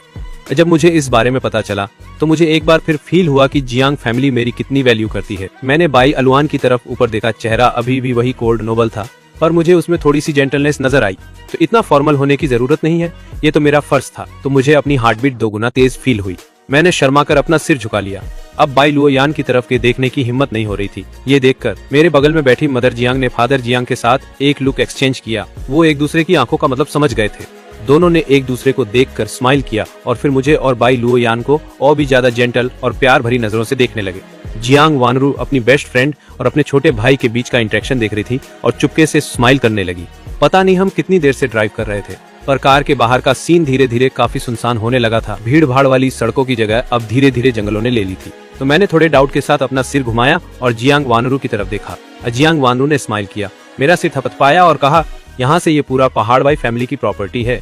जियांग और बाई फैमिली के पुराने घर इसी पर बने हुए हैं। मेरा मुंह सरप्राइज के मारे खुला का खुला रह गया। हालांकि मुझे पता था कि बाई और जियांग फैमिली के पास बहुत पैसा है, पर पूरा पहाड़ अपना होना कुछ ज्यादा ही लग रहा था। पर रियलिटी में ये बस टिप ऑफ द आइसबर्ग था। एक टॉप टियर फैमिली होना सिर्फ कहने की बात नहीं थी। वो गाड़ी आधे घंटे और पहाड़ के ऊपर ड्राइव करती रही। तो दूर मुझे एक टॉल और बड़ा सा आयरन गेट दिखा। जैसे ही गाड़ी पास पहुंची, वो आयरन गेट धीरे धीरे ओपन हो गया। तो मेरी आंखों के सामने 2 एकदम लग्जूरियस विला आ गए। टू बी प्रिसाइज, वो 2 बड़े से कोर्टयार्ड्स थे। लग्जूरियस चाइनीज स्टाइल वाले कोर्टयार्ड्स एक दूसरे के साइड में थे। पानी के ऊपर छोटे छोटे ब्रिजेस और पास पास सजे हुए रॉकरीज थे। गाड़ी से उतरकर मैंने सामने का वो एक्सक्विजिट आर्किटेक्चर देखा और मैं तो एकदम स्टन्ड रह गया। मदर जियांग ने मेरा हाथ पकड़ा और एकदम जेंटली स्माइल किया। जियांग चेन, ये तुम्हारा घर है। लेफ्ट वाला बाई फैमिली का ओल्ड हाउस है, राइट वाला हमारी जियांग फैमिली का ओल्ड हाउस है। मैंने उन दो ऑलमोस्ट आइडेंटिकल घरों को देखा और मन ही मन बाई साइड को देखकर हैरान हो गया। जियांग और बाई फैमिली सच में जनरेशन से फ्रेंड्स थे। इतना पास रहना तो एक बात है, पर उनके ओल्ड हाउसेस भी एकदम सेम टू सेम थे। लेफ्ट वाले घर से कुछ लोग भागते हुए बाहर आए तो आगे एक बहुत ही जेंटल और एलिगेंट ओल्ड लेडी थी। बाई फैमिली की ग्रैंडमदर ने एक रेड कलर का चोंगसाम पहना था। वो जल्दी जल्दी हमारी तरफ आई। उनके पीछे एक मिडिल एज कपल और कुछ मेट्स थी। धीरे चलो, अगर मैं थोड़ी भी और लेट हो गई तो अपने ग्रैंडसन इन लॉ से नहीं मिल पाऊंगी। तो मैं थोड़ा कंफ्यूज था। मेरा भाई जियांग यांग, तो मेरी नजर बाई लोयुन और उसके बगल में खड़े जियांग यांग पर पड़ी। वो दोनों साथ में काफी सही लग रहे थे। अपने छोटे भाई की नजर नोटिस करते ही जियांग यांग तुरंत कुछ कदम साइड हो गया और बाई लोयुन से दूरी बना ली। मैं सोच ही रहा था कि तभी मैंने बाई फैमिली की दादी को सीधे मेरी तरफ भागते हुए देखा। वो बार बार मुझे ऊपर से नीचे तक देख रही थी। मेरा पोता दामाद कितना हैंडसम है। तो मेरे दिमाग में तो क्वेश्चन मार्क्स ही चल रहे थे। तो दादी जिस पोते दामाद की बात कर रही थी वो मैं था। मैंने सोचा कि वो बड़ी हैं तो खुद से ग्रीट करना गलत नहीं होगा। अदादी। अनएक्सपेक्टेडली जैसे ही मेरे मुंह से अदादी निकला, बाई फैमिली की दादी की आंखें चमक उठी। उन्होंने सबको शान से बताया और मेरे पोते दामाद ने मुझे दादी बुलाया। इसी वक्त बाई कपल भी वहां पहुंच गए। बाई फैमिली की दादी की बात सुनकर उन्होंने बेबसी में अपना सिर हिलाया। मैं ये सीन देखकर थोड़ा दंग रह गया था। अब ये क्या सिचुएशन है? क्या मेरा बचपन से ही कोई अरेंज्ड मैरिज फिक्स है? बाई फैमिली की दादी कुछ और कहने ही वाली थी कि तभी लोयान अचानक धीरे से बोली, जियांग चेन अभी अभी वापस आया है, उसे डराओ मत। बाई फैमिली की दादी ने अपनी पोती को देखा, फिर अपने पोते दामाद को। तो बाई लोयान मुड़ी और जियांग कपल से कहा, अंकल जियांग, आंटी जियांग, मैं पहले अपनी दादी और पेरेंट्स को वापस ले जाती हूँ। ठीक है, पिछले 2 दिनों में तुमने काफी मेहनत की है, चलो कुछ दिनों में साथ में खाना खाते हैं। इतना बोलकर बाई लुयान मुड़ी और अपनी दादी का हाथ पकड़कर बाई कपल के साथ निकल गई। बेचारे मिस्टर और मिसेज, तो बाई को अपने दामाद से एक शब्द भी बोलने का मौका नहीं मिला और उनकी बेटी उन्हें जबरदस्ती ले गई। मम्मी जियांग मेरा हाथ पकड़कर राइट साइड वाले घर की तरफ ले गई कि दूर से मैंने देखा कि गेट पर लोगों की 2 लाइनें खड़ी थी। जैसे ही हम पास पहुंचे, उन दोनों लाइनों के लोगों ने एक साथ कहा, वेलकम होम यंग मास्टर। ये सीन देखकर मैं तो एकदम चौंक गया। फिर जब थोड़ा संभला तो काफी इमोशनल फील होने लगा। इस मोमेंट पर आकर फाइनली मुझे घर वाली फीलिंग आने लगी। तो पापा जियांग और मम्मी जियांग ने मेरा एक एक हाथ पकड़ा और घर के अंदर ले गए। जियांग यांग और जियांग वानरू भी हमारे पीछे घर के अंदर आ गए। बटलर ने पहले ही लेट नाइट मील तैयार कर लिया था, बस जियांग फैमिली के लौटने का वेट हो रहा था। मैंने जियांग हाउस में कदम रखा। आसपास सब कुछ बहुत नया सा था, पर हर जगह से एकदम लग्जरी वाली वाइब आ रही थी। जैसा अमीरों की लाइफ सच में एकदम अलग होती है। यहाँ तक कि डाइनिंग टेबल भी कुछ ज्यादा ही बड़ी थी। हालांकि मम्मी जियांग ने जानबूझकर कोई छानबीन नहीं की थी, फिर भी उन्होंने पहले ही मेरी पसंद पूछ ली थी ताकि मेट्स ने जो लेट नाइट मील बनाया था उसमें मेरी पसंद की डिशेज हों। और खाना खाने के बाद मम्मी जियांग एक्साइटमेंट में मुझे मेरे कमरे की तरफ खींच ले गई और जियांग कपल का रूम 2nd फ्लोर पर था, जबकि जियांग भाई बहनों के कमरे 3rd फ्लोर पर सेट किए गए थे। उनमें से मेरा कमरा 3rd फ्लोर पर सबसे बेस्ट लाइटिंग वाला था। मॉम जियांग दरवाजा पुश करके खोला तो जब मैंने रूम का लेआउट क्लियरली देखा तो मेरी आंखों में एक चमक आ गई। जियांग चेन, मुझे तुम्हारी प्रेफरेंस नहीं पता थी, इसलिए मैंने अपनी मर्जी से तुम्हारा रूम अरेंज कर दिया। तो अगर तुम किसी भी चीज से सेटिस्फाइड नहीं हो तो बस बोल देना, तो मैं उसे तुरंत चेंज करवा दूंगी। रहने की जगह को लेकर मेरी कोई खास रिक्वायरमेंट्स नहीं है, तो जिस छोटे से घर में मैं बड़ा हुआ हूँ उसके कंपैरिजन में ये जगह बहुत ज्यादा कंफर्टेबल है। और तो और रूम में इतनी बड़ी फ्लोर टू सीलिंग विंडो भी है और बाहर कम रखते ही पूरी सुंदर माउंटेन सीनरी दिखाई देती है। मॉम, कुछ भी चेंज करने की जरूरत नहीं है, मुझे ये बहुत पसंद आया। ये जगह मेरे पुराने घर से कहीं ज्यादा बेटर है। ये सुनकर मॉम जियांग की आंखें फिर से लाल हो गई। ऐसा लग रहा था कि जब से वो मुझसे मिली हैं और मॉम जियांग लगातार आंसू बहाए जा रही थी। मुझे थोड़ा हर्ट महसूस हुआ और मैंने मॉम जियांग का हाथ थाम लिया। मैं लोगों को कंफर्ट करने में ज्यादा अच्छा नहीं हूँ, आप सैड मत हो, अब मैं आपके पास वापस आ गया हूँ। मॉम जियांग ने रोना बंद किया और स्माइल दी। उन्होंने अपने आंसू पोंछे। हम मेरा जियांग चेन सही कह रहा है, तू वापस आ गया है, तू फिर से मेरे पास आ गया है जियांग चेन। मम्मी तुझे डबल प्यार देगी। माँ बेटे ने थोड़ी देर और गपशप की, फिर मम्मी जियांग ना चाहते हुए भी वहाँ से चली गई। मम्मी जियांग के जाने के बाद मैंने उस एकदम नए माहौल को देखा और डिसाइड किया कि अपने नए रूम का एक छोटा सा टूर कर लूं। मेरा नया रूम बहुत बड़ा था, उस छोटे से घर से भी बड़ा जहाँ मैं अपनी दादी के साथ रहता था। यहाँ घूमते हुए लगा कि भाई यहाँ की लग्जरी तो मेरी इमेजिनेशन से भी परे है। तो फिर मैंने रूम की बाकी जगहें एक्सप्लोर की और मुझे पता चला कि ये रूम बगल वाले रूम से कनेक्टेड है। वो एक स्टडी रूम था जिसे क्लासिकल स्टाइल में डेकोरेट किया गया था। मुझे ऐसा लगा जैसे मैंने टाइम ट्रेवल कर लिया हो। स्टडी में बहुत ऊंची और बड़ी बुक शेल्फ्स की 2 लाइनें थीं, जो हर तरह की बुक्स से भरी हुई थीं। स्टडी में एक फ्लोर टू सीलिंग विंडो भी थी। उसे खोलते ही एक लंबा सस्पेंडेड कॉरिडोर दिखा। उस लंबे कॉरिडोर का एंड भी एक रूम से कनेक्टेड था। तो मैं बहुत क्यूरियस था, इसलिए दपाओं उस लंबे कॉरिडोर पर चलने लगा। स्टडी की फ्लोर टू सीलिंग विंडो जैसे ही दिखने वाले दरवाजे के सामने खड़े होकर मैंने अंदर झांका। अंदर एकदम पिच ब्लैक था, कोई लाइट नहीं थी। मैं एक पल के लिए हिचकिचाया। मैंने उसे हल्का सा पुश किया और देखा कि दरवाजा अनलॉक था। मैंने धीरे से हैंडल घुमाया और दरवाजा खोल दिया। रूम के दूसरे एंड से किसी ने दरवाजा खोला। लाइट्स ऑन हो गई। बाय लुयान और मैं बाथरोब पहने हुए एक दूसरे को घूरने लगे। ऑब्वियसली हम तो अभी शावर लेकर फ्री हुए थे, तो हम दोनों एकदम स्टंड रह गए। फिर मेरी नजरें अनजाने में उसकी फेयर चेस्ट पर चली गईं, बाय लुयान की, जो पूरी तरह से एक्सपोज थी। थोड़ी देर सरप्राइज होने के बाद बाय लुयान ने खुद को संभाला, तो मुझे अपनी चेस्ट की तरफ घूरते देख उसके चेहरे पर एक हल्की सी स्माइल आ गई। क्या ये ब्यूटीफुल है? सॉरी। तो मैंने बाय लुयान के स्टडी का दरवाजा जोर से बंद कर दिया। मैं पागलों की तरह उस लंबे कॉरिडोर से भागकर अपनी स्टडी में आया और दरवाजा धड़ाम से बंद कर दिया। तो मैं दरवाजे से सटकर खड़ा हो गया और जोर जोर से हांफने लगा। तो पर मेरे दिमाग में बाय लुयान की वो बाथरोब वाली इमेज बार बार रिप्ले हो रही थी। उसकी फेयर स्किन को याद करके मेरे गाल जलने लगे। अब मैं अपने हाथ से खुद को हवा करने लगा ताकि चेहरे की गर्मी थोड़ी कम हो सके। पर बाय लुयान की वो इमेज दिमाग से जा ही नहीं रही थी, जिसकी वजह से मेरा काम डाउन होना इम्पॉसिबल हो गया था। मेरे रूम की स्ट्री बगल वाली बाय लुयान की स्टडी से कनेक्टेड है। क्या हमारे रूम्स इतने पास हैं?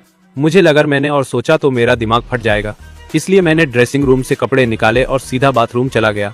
बाहर आने के बाद मैं आराम से रूम के बड़े से बेड पर लेट गया। बेडिंग शायद अभी धुलकर सूखी थी। उसमें से न फ्रेश खुशबू आ रही थी बल्कि धूप वाली फील भी थी। तो पहले मुझे लगा कि इस नई जगह पर मुझे सुबह तक नींद नहीं आएगी, पर पता नहीं थकान की वजह से या फिर बेड इतना कंफर्टेबल था कि लेटते ही मुझे गहरी नींद आ गई। तो सपने में मुझे मेरी दादी दिखी। वो थोड़ी ही दूर खड़ी थी और मुझे बड़े काइंडली देख रही थी। मैं भागकर उनकी तरफ गया और सीधा उनके गले लग गया। दादी, मैं आपको बहुत मिस करता हूँ। तो उन्होंने बड़े प्यार से मेरी पीठ थपथपाई। गुड बॉय, अब मैं शांति से जा सकती हूँ। उनकी जाने वाली बात सुनकर मैंने उन्हें और भी टाइट हक कर लिया। मैं काफी देर बाद मैंने भारी मन से उन्हें छोड़ा। तो मैंने उन्हें एक प्यारी सी स्माइल दी। दादी, आप अपनी अगली लाइफ में खुश रहना। उन्होंने बस सिर हिलाया। उनकी फिगर धीरे धीरे लाइट के छोटे छोटे टुकड़ों में बदल गई और मेरी आंखों के सामने से गायब हो गई। मैंने हाथ बढ़ाया, कुछ पकड़ना चाहा, पर एंड में मेरे हाथ कुछ नहीं आया।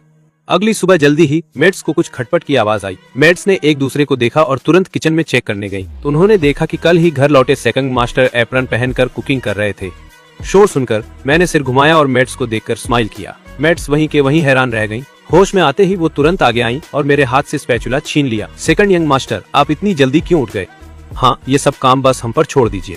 सेकंड यंग मास्टर, अगर साहब और मैम साहब को पता चला तो बड़ी प्रॉब्लम हो जाएगी। मैंने तुरंत उन्हें इंटरप्ट किया और स्माइल करते हुए बोला, मैं इस बारे में मम्मी पापा से बात कर लूंगा। तो मैं जल्दी जाग गया था, तो मैंने बस थोड़ा ब्रेकफास्ट बना लिया। मेट्स ने फिर से एक दूसरे की तरफ देखा। छोटे मालिक, अगर आप हमारा काम छीन लेंगे तो फिर हम क्या करेंगे? मैंने तो बस जियांग फैमिली के लिए पर्सनली ब्रेकफास्ट बनाने का सोचा था, पर इस इश्यू पर मेरा ध्यान ही नहीं गया। मैंने अपोलोजेटिक होकर उनकी तरफ स्माइल किया। आई एम सॉरी, मैं बस मम्मी पापा के लिए खुद ब्रेकफास्ट बनाना चाहता था। आज ये लास्ट टाइम है, आगे से आप लोग ही करना। मेट्स ने तुरंत चैन की सांस ली। मुझे सच में थोड़ा एम्बेरेस्ड फील हुआ। ऐसा लगा मैंने किसी की रोजी रोटी ही छीन ली हो।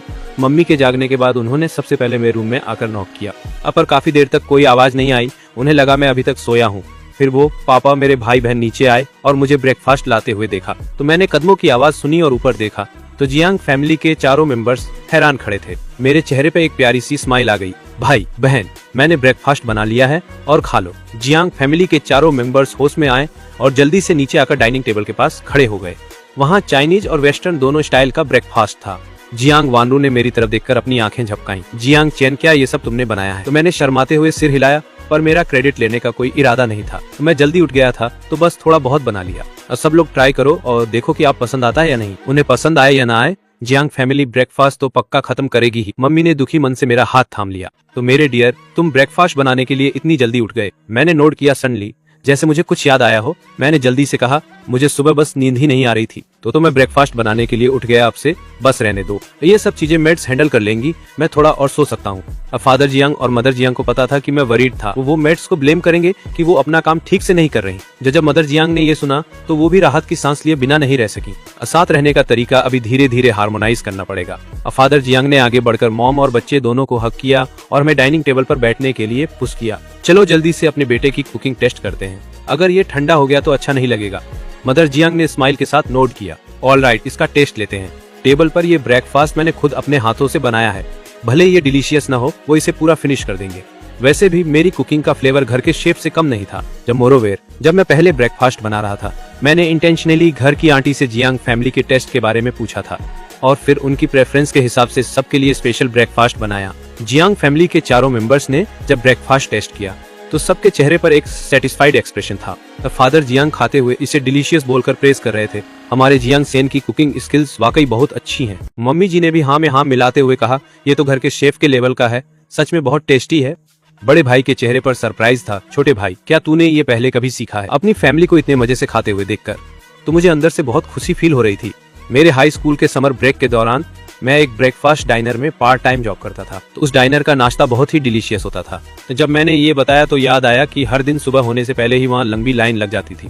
तो मेरी टोन बहुत ही नॉर्मल थी। मेरा कोई विक्टिम कार्ड खेलने का इरादा नहीं था, पर झांग फैमिली को ये कुछ और ही लगा। उन्हें ये बात वैसी बिल्कुल नहीं लगी जैसी मैंने कही थी। उनके छोटे भाई को हाई स्कूल के समर ब्रेक में काम करना पड़ा था, वो भी सूरज निकलने से पहले पैसे कमाने बाहर जाना पड़ता था। झांगी यांग और झांग वानरू को याद आया कि उनके अपने समर ब्रेक्स तो ट्रेवलिंग में या घर पर बीतते थे या कभी कभी दोस्तों के साथ चिल करने और शॉपिंग में। इस कंपैरिजन को देखकर झांग यांग और झांग वानरू को अचानक थोड़ी शर्म महसूस होने लगी। तो पर पापा और मम्मी तो उनसे भी ज्यादा अश्रेंट फील कर रहे थे। ये उनकी ही लापरवाही थी जिसकी वजह से उन्होंने अपना छोटा बेटा खो दिया और उसे इतने स्ट्रगल्स झेलने पड़े। पापा और झांग यांग सच में बाप बेटे ही थे। मैंने देखा कि उन दोनों ने एक साथ अपनी जेब से ब्लैक कार्ड निकाला और सीधा मेरे हाथों में ठूंस दिया, इसे रख ले, जो मर्जी हो वो बाय कर लेना। वो बस दिल खोल के स्पेंड कर। मेरे बगल में खड़े बड़े भाई ने भी अपना ब्लैक कार्ड निकाल लिया।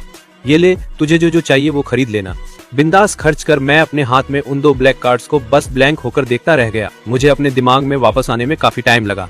जियांग वानरू थोड़ी स्लो रिएक्ट हुई और बैग से कार्ड निकालने वाली थी, पर मैं जल्दी उसे रोक दिया। इसे निकाल मत। जियांग वानरू थोड़ा पफ करती हुई लग रही थी जैसे थोड़ा इंजस्टेड, खुद से नाराज थी कि रिएक्ट नहीं कर पाई। उसके पापा और बड़े भाई जितनी फास्ट, मैं 2 ब्लैक कार्ड्स वापस उनकी तरफ धकेल दिया। आप सब ये कार्ड्स वापस ले लो। उस वक्त जियांग फैमिली के सबके एक्सप्रेशन थोड़ा हर्टेड लग रहे थे। वो अपने बेटे को कंपेंसेट करना चाहते थे, पर उन्हें पता नहीं था मुझे क्या पसंद है, इसलिए उन्होंने सोचा कि सीधे मुझे मनी दे दें ताकि मैं जो भी चाहूँ वो खरीद सकूं। आखिर जियांग परिवार को जो चीज नहीं कमी थी वो थी मनी। भले ही मैं लवली खर्च करूं, वो लोग अफोर्ड कर सकते थे, तो पर मैं उनके ब्लैक कार्ड्स को एक्सेप्ट करने से मना कर दिया। इससे मेरे पापा और बड़े भाई थोड़ा हार्ट ब्रोकन हो गए। तो मदर जियांग ने देखा कि उसके हस्बैंड और बेटे क्या सोच रहे हैं। उसने 2 ब्लैक कार्ड्स उठाए और मेरे सामने फिर से रख दिए। तो तेरा पापा और बड़ा भाई सिर्फ तुझे कंपेंसेट करना चाहते हैं, बस शांति से ले ले। मैं माँ जांग को देखा, फिर अपने पापा और बड़े भाई को उनके हर्टेड एक्सप्रेशन के साथ देखा और आखिर में 2 कार्ड्स ले लिए। वैसे भी मेरे पास पैसे खर्च करने के लिए ज्यादा जगह नहीं है। ये सिर्फ 2 कार्ड्स हैं, अगर मुझे इन्हें एक्सेप्ट करना पड़े तो मैं करूंगा। उसी टाइम कुछ फिगर्समैन डोर से अंदर आ गए। वो बाई फैमिली के 4 मेंबर थे। असल में बाई फैमिली की एक और बेटी है, पर वो अभी विदेश में पढ़ाई कर रही है और वापस नहीं आ सकी। आई बादी अभी तक नहीं आई थी, पर उनकी आवाज पहले ही सुनाई दी। दामाद दादी यहाँ तुम्हें देखने आई हैं। जियांग फैमिली वाले सब खड़े हो गए उन्हें स्वागत करने के लिए। तो दादी बाई ने नाश्ते से भरपूर टेबल देखकर शंकित होकर पूछा, छोटे जियांग, क्या तुम्हारे घर में नाश्ते के शेफ बदल गए? अब पिता जियांग ने मुझे गर्व भरी अभिव्यक्ति से देखा। जियांग शेन ही थे जिन्होंने जल्दी उठकर इसे बनाया। बादी, थोड़ा लीजिए। जैसे ही बाई फैमिली की मातृमुखी ने सुना कि उनका दामाद बना रहा है, वो तुरंत टेबल पर बैठ गई, चॉपस्टिक उठाया और खाने लगी। इसे देखकर मैं बोल पड़ा, एक पल रुकिए। बाई फैमिली की मातृमुखी की चॉपस्टिक हवा में ही रुक गई। मैं जल्दी से किचन में दौड़ते हुए कुछ हल्के डिशेज लाया और बाई दादी के सामने नाश्ता रख दिया। उस सबकी नजर मुझ पर देखकर मैं थोड़ा शर्माया। सुना था बाई दादी आ रही हैं, इसलिए मैंने खास तौर पर ये हल्के डिशेज आपके लिए बनाए। बुजुर्गों को सुबह में हल्का कुछ खाना बेहतर रहता है।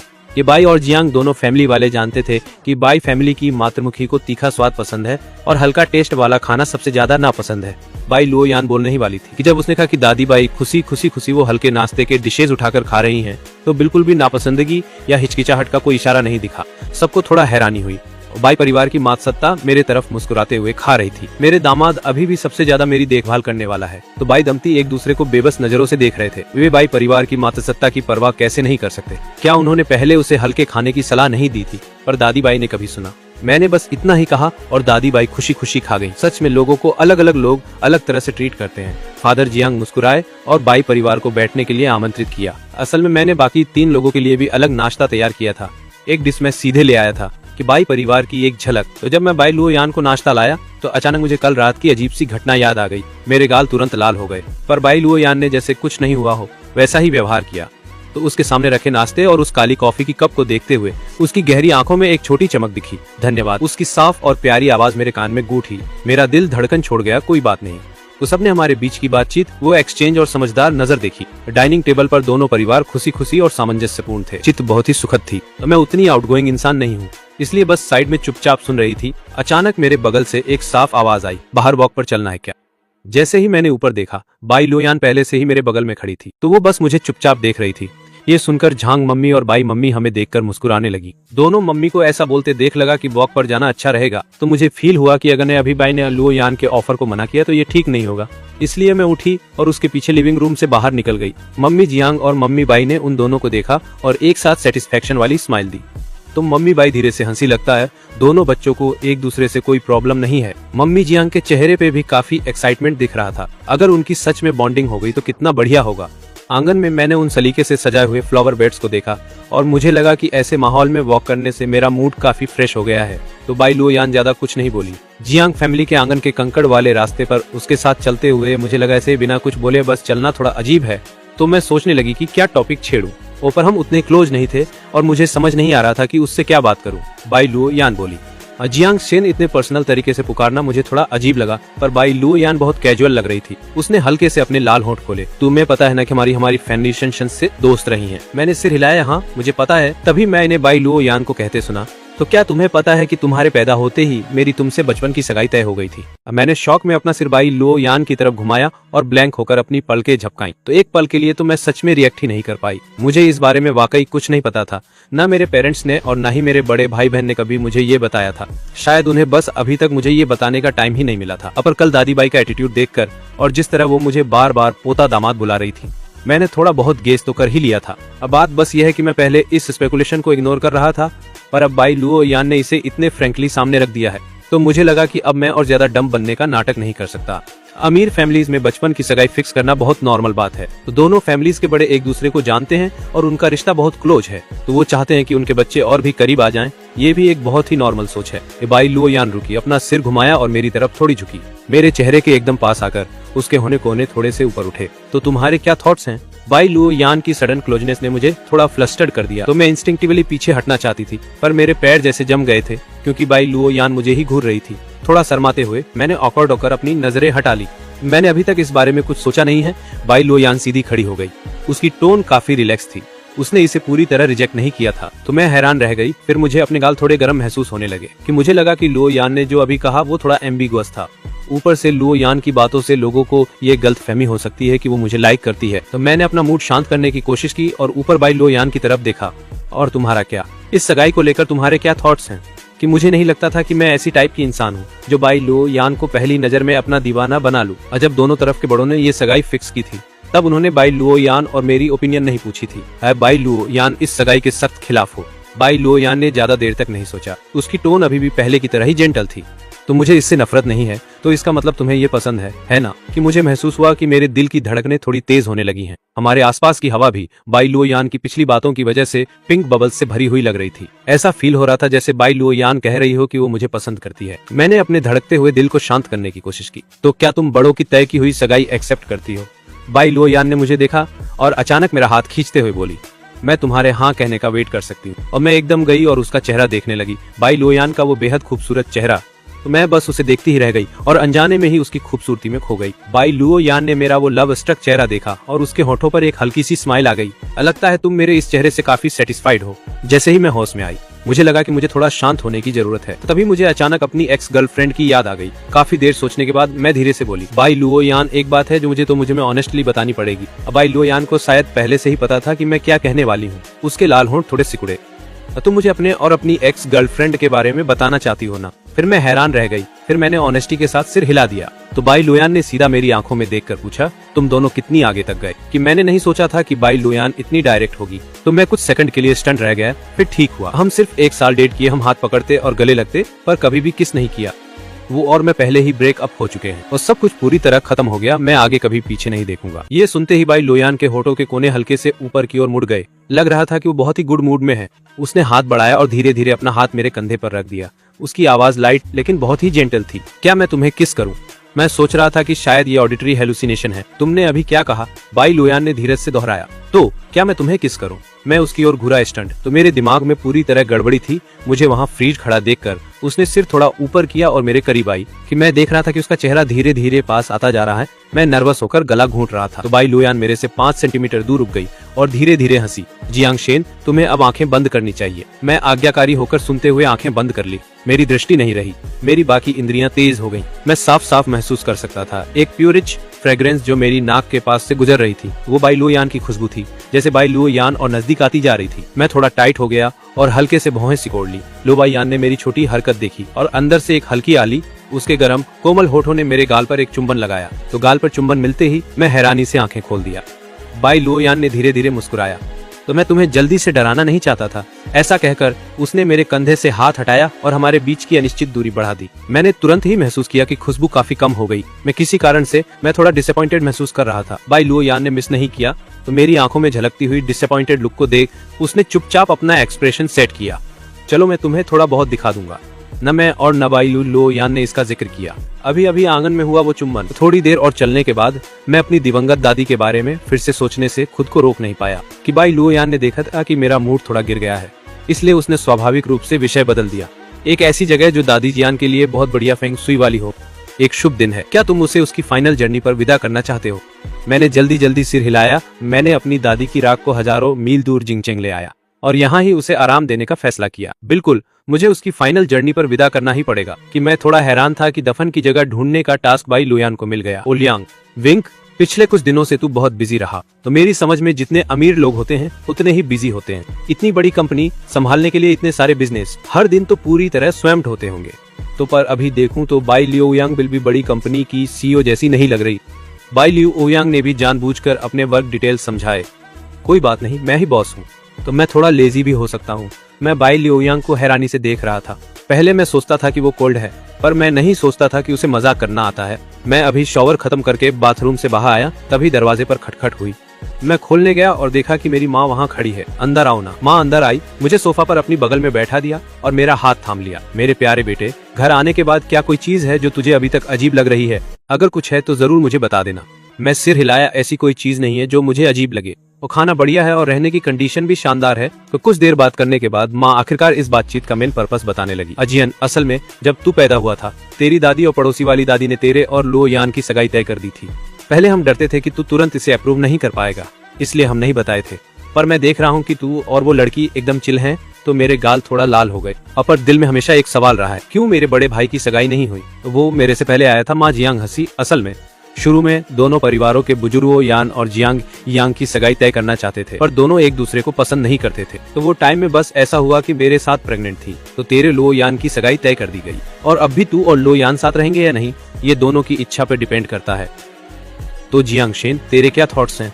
माँ भी मेरे थॉट्स जानना चाहती थी। तो उसे लगा कि उसने इस बेटे के साथ बहुत ज्यादा गलत किया है। अगर मैं साफ कह दूं कि मुझे बाई लुयान पसंद नहीं है, तो वे मुझे बाई लुयान से शादी फोर्स नहीं करेंगे। अचानक मुझे याद आया कि दिन में आंगन में क्या हुआ था। मुझे वो नापसंद नहीं है। ये सुनते ही माँ जल्दी से बोल पड़ी। तो जियांग शेन, तो इसे पूरी तरह रिजेक्ट नहीं कर रहा? इसका मतलब अभी भी एक पॉसिबिलिटी है। सही। मैं हाँ में सिर हिलाया। दिन में आंगन में मैंने बाई लुयान को पूरी तरह रिजेक्ट नहीं किया, तो आज रात मैं माँ जियांग के सामने भी इसे रिजेक्ट नहीं करूंगा। वैसे भी मुझे लगा कि बाई लुयान के बारे में मेरा इंप्रेशन अच्छा है। ये फीलिंग शेन कियाओ वेई को पसंद करने वाले फीलिंग से अलग थी।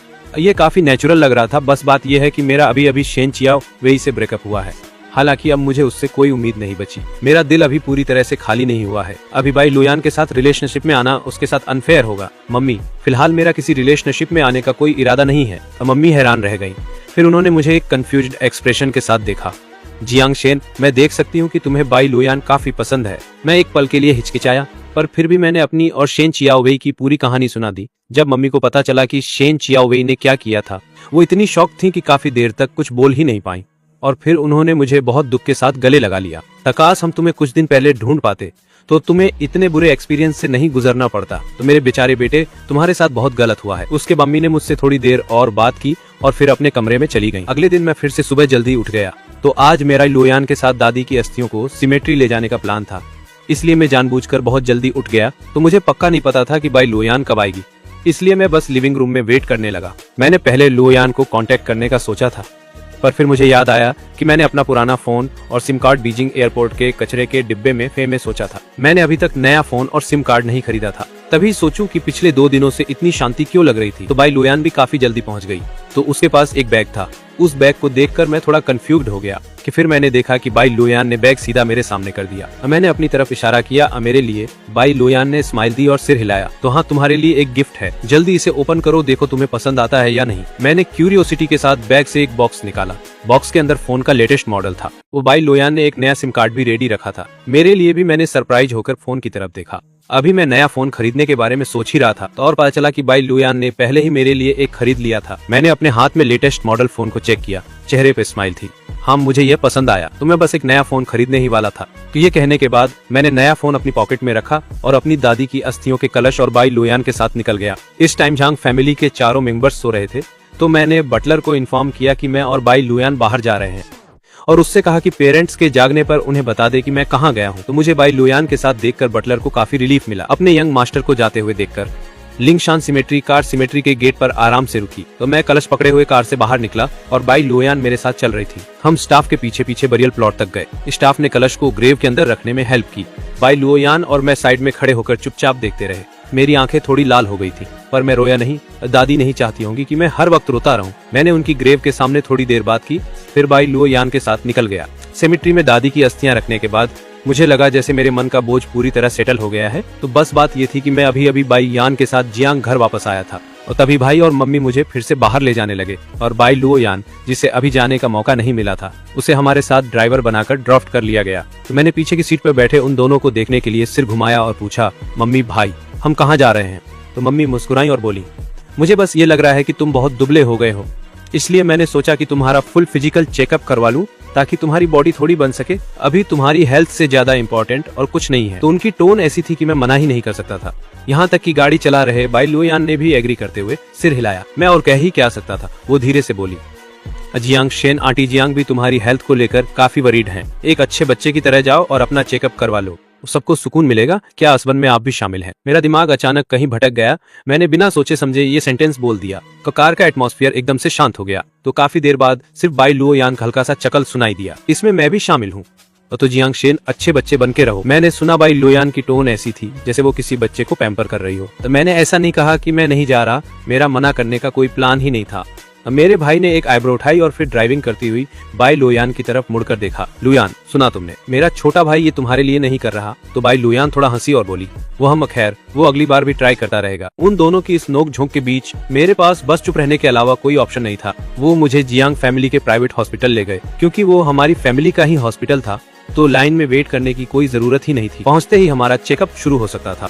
कि मैंने सोचा नहीं था कि मैं इस चीज पर अटक जाऊंगा। एकदम पहले टेस्ट आइटम पर ही पहला काम ब्लड ड्रॉ करना था, पर प्रॉब्लम ये थी कि मेरी वेन्स बहुत छोटी थी और नर्स ने मुझे कई बार प्रिक किया पर उसे सही वेन मिल ही नहीं रही थी। ये देखकर साइड में खड़ी मदर जियांग और जियांग यांग को बहुत बुरा लग रहा था। मेरे भाई का टेम्पर थोड़ा शॉर्ट है। ये देखकर कि नर्स ने फिर से निशाना मिस कर दिया। उसने चिढ़कर कहा, तुम्हें ब्लड ड्रॉ करना आता भी है या नहीं? क्यों, क्या तुम मेरे छोटे भाई को कोई टेस्ट सब्जेक्ट समझ रही हो? तो वो यंग नर्स भी एंजाइटी के मारे पसीने पसीने हो रही थी। उसने यहाँ जॉब पाने के लिए बहुत मेहनत की थी और वो इस वजह से इसे खोना नहीं चाहती थी। मैंने उसकी आंखों में नर्स की एंजाइटी देखी और धीरे से कहा, भाई ओके, ये मेरी प्रॉब्लम है, मेरी वेन्स बहुत छोटी हैं। अपने छोटे भाई को ऐसा बोलते देख भाई उस यंग नर्स को और कुछ नहीं बोल पाए। नर्स काफी एंशियस थी और वो जितनी नर्वस हो रही थी, सही स्पॉट ढूंढना उतना ही मुश्किल हो रहा था। ये देखकर कि उसने मेरे हाथ पर पहले ही कई बार प्रिक कर दिया था और अब कहीं जगह नहीं बची थी, वो टेंशन के मारे रोने ही वाली थी। अचानक साइड से बाई लुयान की आवाज आई, मुझे करने दो। कई सारी आंखें एक साथ बाई लुयान की तरफ मुड़ गईं। मैंने देखा कि उसने सीरियसली अपने हाथ और नीडल को स्टेरिलाइज करना शुरू कर दिया था। मैंने उसे एक डाउटफुल एक्सप्रेशन के साथ देखा। लुयान, क्या तुम ये कर सकती हो? अगर तुमसे सच में नहीं हो रहा तो शायद हमें इसे किसी प्रोफेशनल पर ही छोड़ देना चाहिए। मेरी बात पूरी भी नहीं हुई थी कि मैंने देखा बाई लुयान ने स्किलफुली स्टेरिलाइज नीडल ली। पहले एक पल के लिए मेरे हाथ के अंदर की वेन को ध्यान से देखा और फिर एकदम एक्यूरेटली सुई चुभा दी। तो मुझे उम्मीद नहीं थी कि बाई लुयान पहली ही ट्राई में सक्सेसफुल हो जाएगी। मैं भी थोड़ा शॉक था। मैं उसे ब्लैंक होकर देखता रहा जब बाई लुयान ने शांति से अपने ग्लव्स उतारे। क्या तुमने पहले मेडिसिन पढ़ी है? तो बाई लुयान ने अपना सिर हिलाकर मना कर दिया। तो उसकी टोन एकदम नॉनशालेंट थी। ये काफी सिंपल लग रहा था। उसकी एक बात उस दूसरी नर्स के चेहरे पर सीधा तमाचा थी। जियांग यांग के चेहरे के कोने हल्के से फड़फड़ाए। तो ये सच में एक हम्बल ब्रेक जैसा लग रहा था, पर बाई लुयान के पास ऐसा बोलने का हक था। देखो तो उसने अभी कितनी एक्यूरेसी के साथ सुई चुभाई थी। मैंने एक हाथ से अपने हाथ पर कॉटन बॉल पकड़ी हुई थी और मेरी आंखें ऐसे चमक रही थी जैसे उनमें छोटे सितारे भर गए हों। यान, तुम सच में अमेजिंग हो। बाई लुयान धीरे से हंसी और बोली, मैं बस चाहती थी कि तुम्हें कम से कम बार सुई चुभे। ब्लड ड्रॉ का वो पहला मुश्किल हर्डल पार करने के बाद मैंने सिर हिलाकर इशारा किया कि मुझे दर्द नहीं हुआ। इसके बाद के बाकी टेस्ट काफी स्मूथली निकल गए। अपनी खुद की फैमिली का हॉस्पिटल होने का यही तो फायदा है। तो सारे टेस्ट की सीरीज खत्म होने के बाद सिर्फ 2 ही घंटे बीते थे। मेरी मम्मी और भाई ने टेस्ट रिपोर्ट्स के लिए हॉस्पिटल में ही रुकने की जिद की, पर जहां तक मेरी बात थी, क्योंकि मेरा ब्लड ड्रॉ होना था, मैंने सुबह से कुछ नहीं खाया था, इसलिए बाई लुओ यान मुझे पास के एक प्राइवेट रेस्टोरेंट में ले गई। मैंने क्यूरियस होकर पूछा, क्या ये प्राइवेट रेस्टोरेंट भी तुम्हारी फैमिली का ही बिजनेस है? तो बाई लुओ यान ने सिर हिलाया और कहा कि ये मेरी फैमिली का है।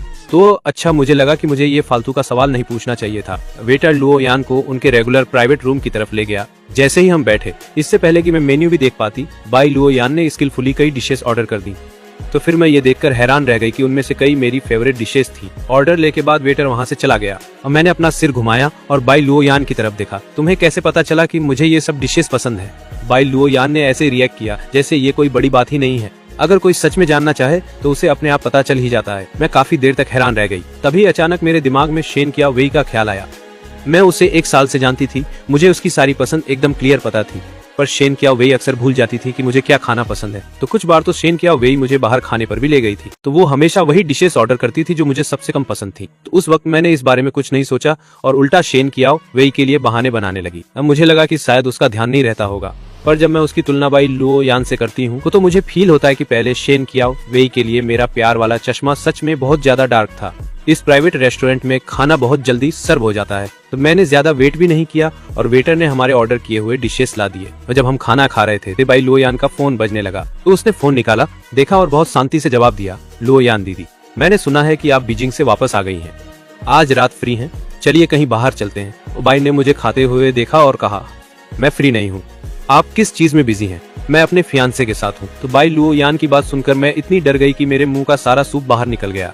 फोन की दूसरी तरफ भी एकदम सन्नाटा छा गया। फिर अचानक एक औरत की कान फाड़ देने वाली चीख सुनाई दी, ओड माय गॉड, आपने मेरे जीजाजी को ढूंढ ही लिया लुओ यान दीदी।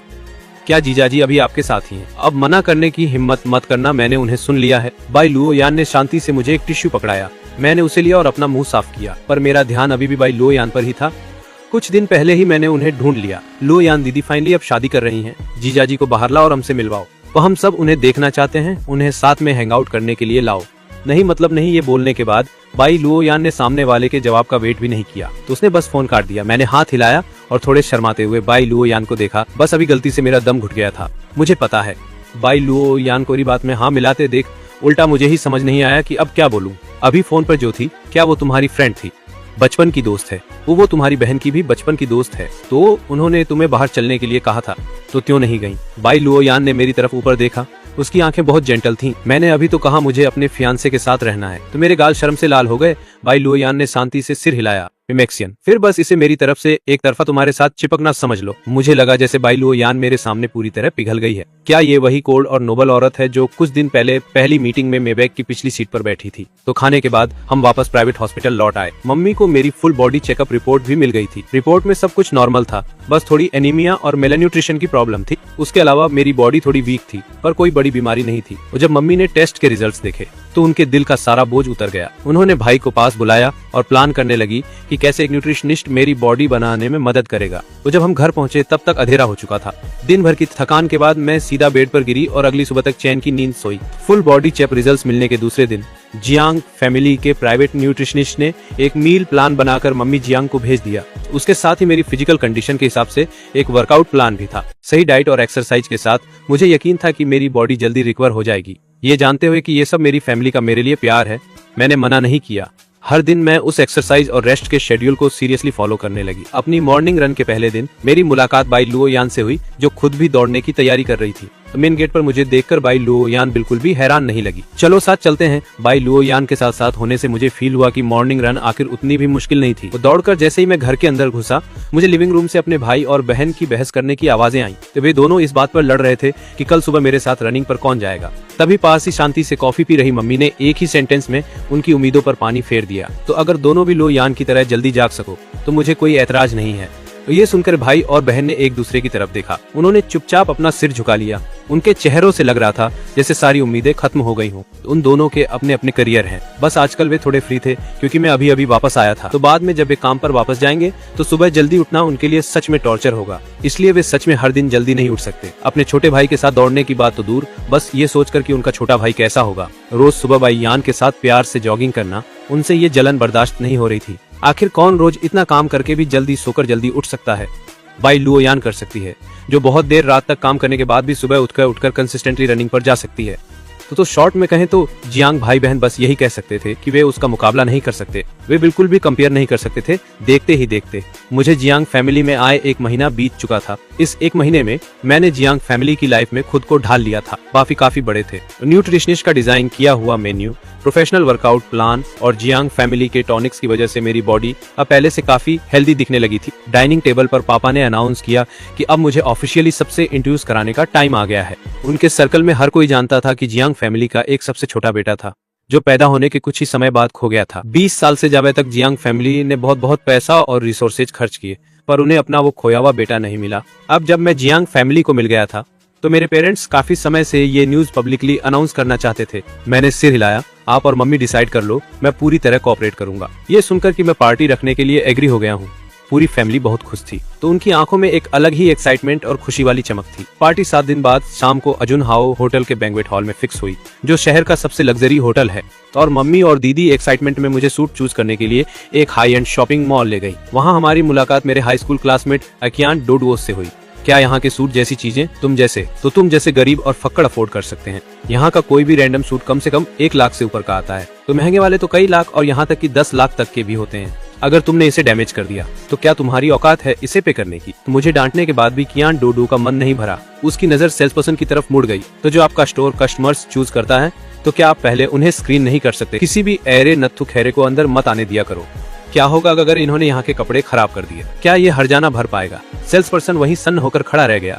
उसने और डुओ ने देखा कि मैं और सेल्स पर्सन दोनों साइलेंट हैं, तो उन्हें लगा कि उसकी बातों ने हमें इंटिमिडेट कर दिया है। उसके मन में एक सुपीरियरिटी वाली फीलिंग जाग उठी। उसकी नजर सेल्स पर्सन के हाथ में रखे सूट पर पड़ी। उसकी आंखें चमक उठी और वो उसे स्नैच करने के लिए आगे बढ़ा। क्विक रिफ्लेक्सेस के साथ मैंने भी सूट को कस के पकड़ लिया। तो उसने और डुओ ने मुझे उसके साथ लड़ते देखा, तो उन्होंने उसे स्नैच करने के लिए और भी ज्यादा जोर लगाया। हमारे खड़ा सेल्स पर्सन एकदम टेरर में ये सब देख रहा था।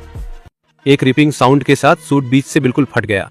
विलेंची और डोडुओ ने सबसे पहले टैटल करना शुरू किया। उसने मेरी तरफ इशारा किया और सेल्स पर्सन से कहा कि तुमने ये सब देखा है, इसी ने ये सूट रुइन किया है, इससे इसके पैसे भरवाओ। ये बोलकर वो वहाँ से निकलने ही वाला था, तो मैंने कुछ कदम आगे बढ़ाए और ची और डोडुओ की रिस्ट पकड़ ली। हमने साथ में ये सूट रुइन किया है, तो अब यहाँ से जाने की सोचना भी मत। ची और डोडुओ का चेहरा डिसबिलीफ से भर गया। तो मम्मी और मेरी बहन ने ये बहस सुनी और तुरंत वहाँ पहुँच गए। कियान डोडुओ ने मेरी मम्मी और बहन को ऊपर से नीचे तक देखा और नोटिस किया कि उनके कपड़ों पर कोई ब्रांड लोगो नहीं है, तो उसके एक्सप्रेशन तुरंत एकदम डिसडेंटफुल हो गए। जियांग चेन, मुझे क्यों नहीं पता था कि तुम्हारी कोई माँ भी है? क्या तुम वो अनाथ नहीं हो जिसे तुम्हारी दादी ने उठाकर पाला पोसा था? ये बॉन्ड डुओ ने एक डिसडेंटफुल लुक दिया और मम्मी जियांग को सिर से पैर तक स्कैन किया। लगता है तुम्हारी सगी माँ भी कोई पुअर घोस्ट है। तो जैसा सोचा था तुम्हारे लिए एकदम परफेक्ट मैच। तो मेरी आंखें धीरे धीरे ठंडी पड़ने लगी। चियान डो के उन शब्दों ने, इन 2 सेंटेंस ने सीधे मेरी बाउंड्री क्रॉस कर दी। एक मेरी दादी थी और दूसरी मेरी सगी माँ। अब मैं झपट्टा मार आगे बढ़ा और चियान डुओ के फेस पर एक पंच मार दिया। चियान डुओ सीधा जमीन पर गिर पड़ा। चियान डुओ होश में आया और मुझे डिसबिलीफ के साथ देखने लगा।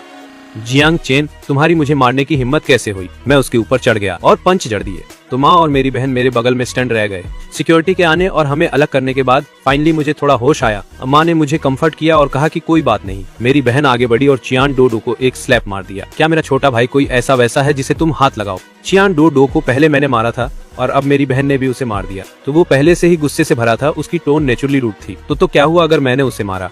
मैं हाई स्कूल में उसे हमेशा बुली करता था। उसकी तो चू तक करने की हिम्मत नहीं हुई। कियान डिओडियो को स्कूल में मुझे बुली करने की बात कन्फेस करते देख मैंने मन ही मन उसके लिए अगरबत्ती जला दी। वॉरियर्स में हमेशा कन्फेस करने की हिम्मत होती है।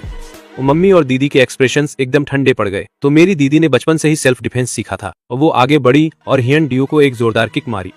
हियन डियो सीधा हवा में उड़ता हुआ गया। तो वो दीवार से जोर से टकराया और दर्द के मारे उसका चेहरा बिगड़ गया। दीदी का चेहरा एकदम ठंडा पड़ चुका था।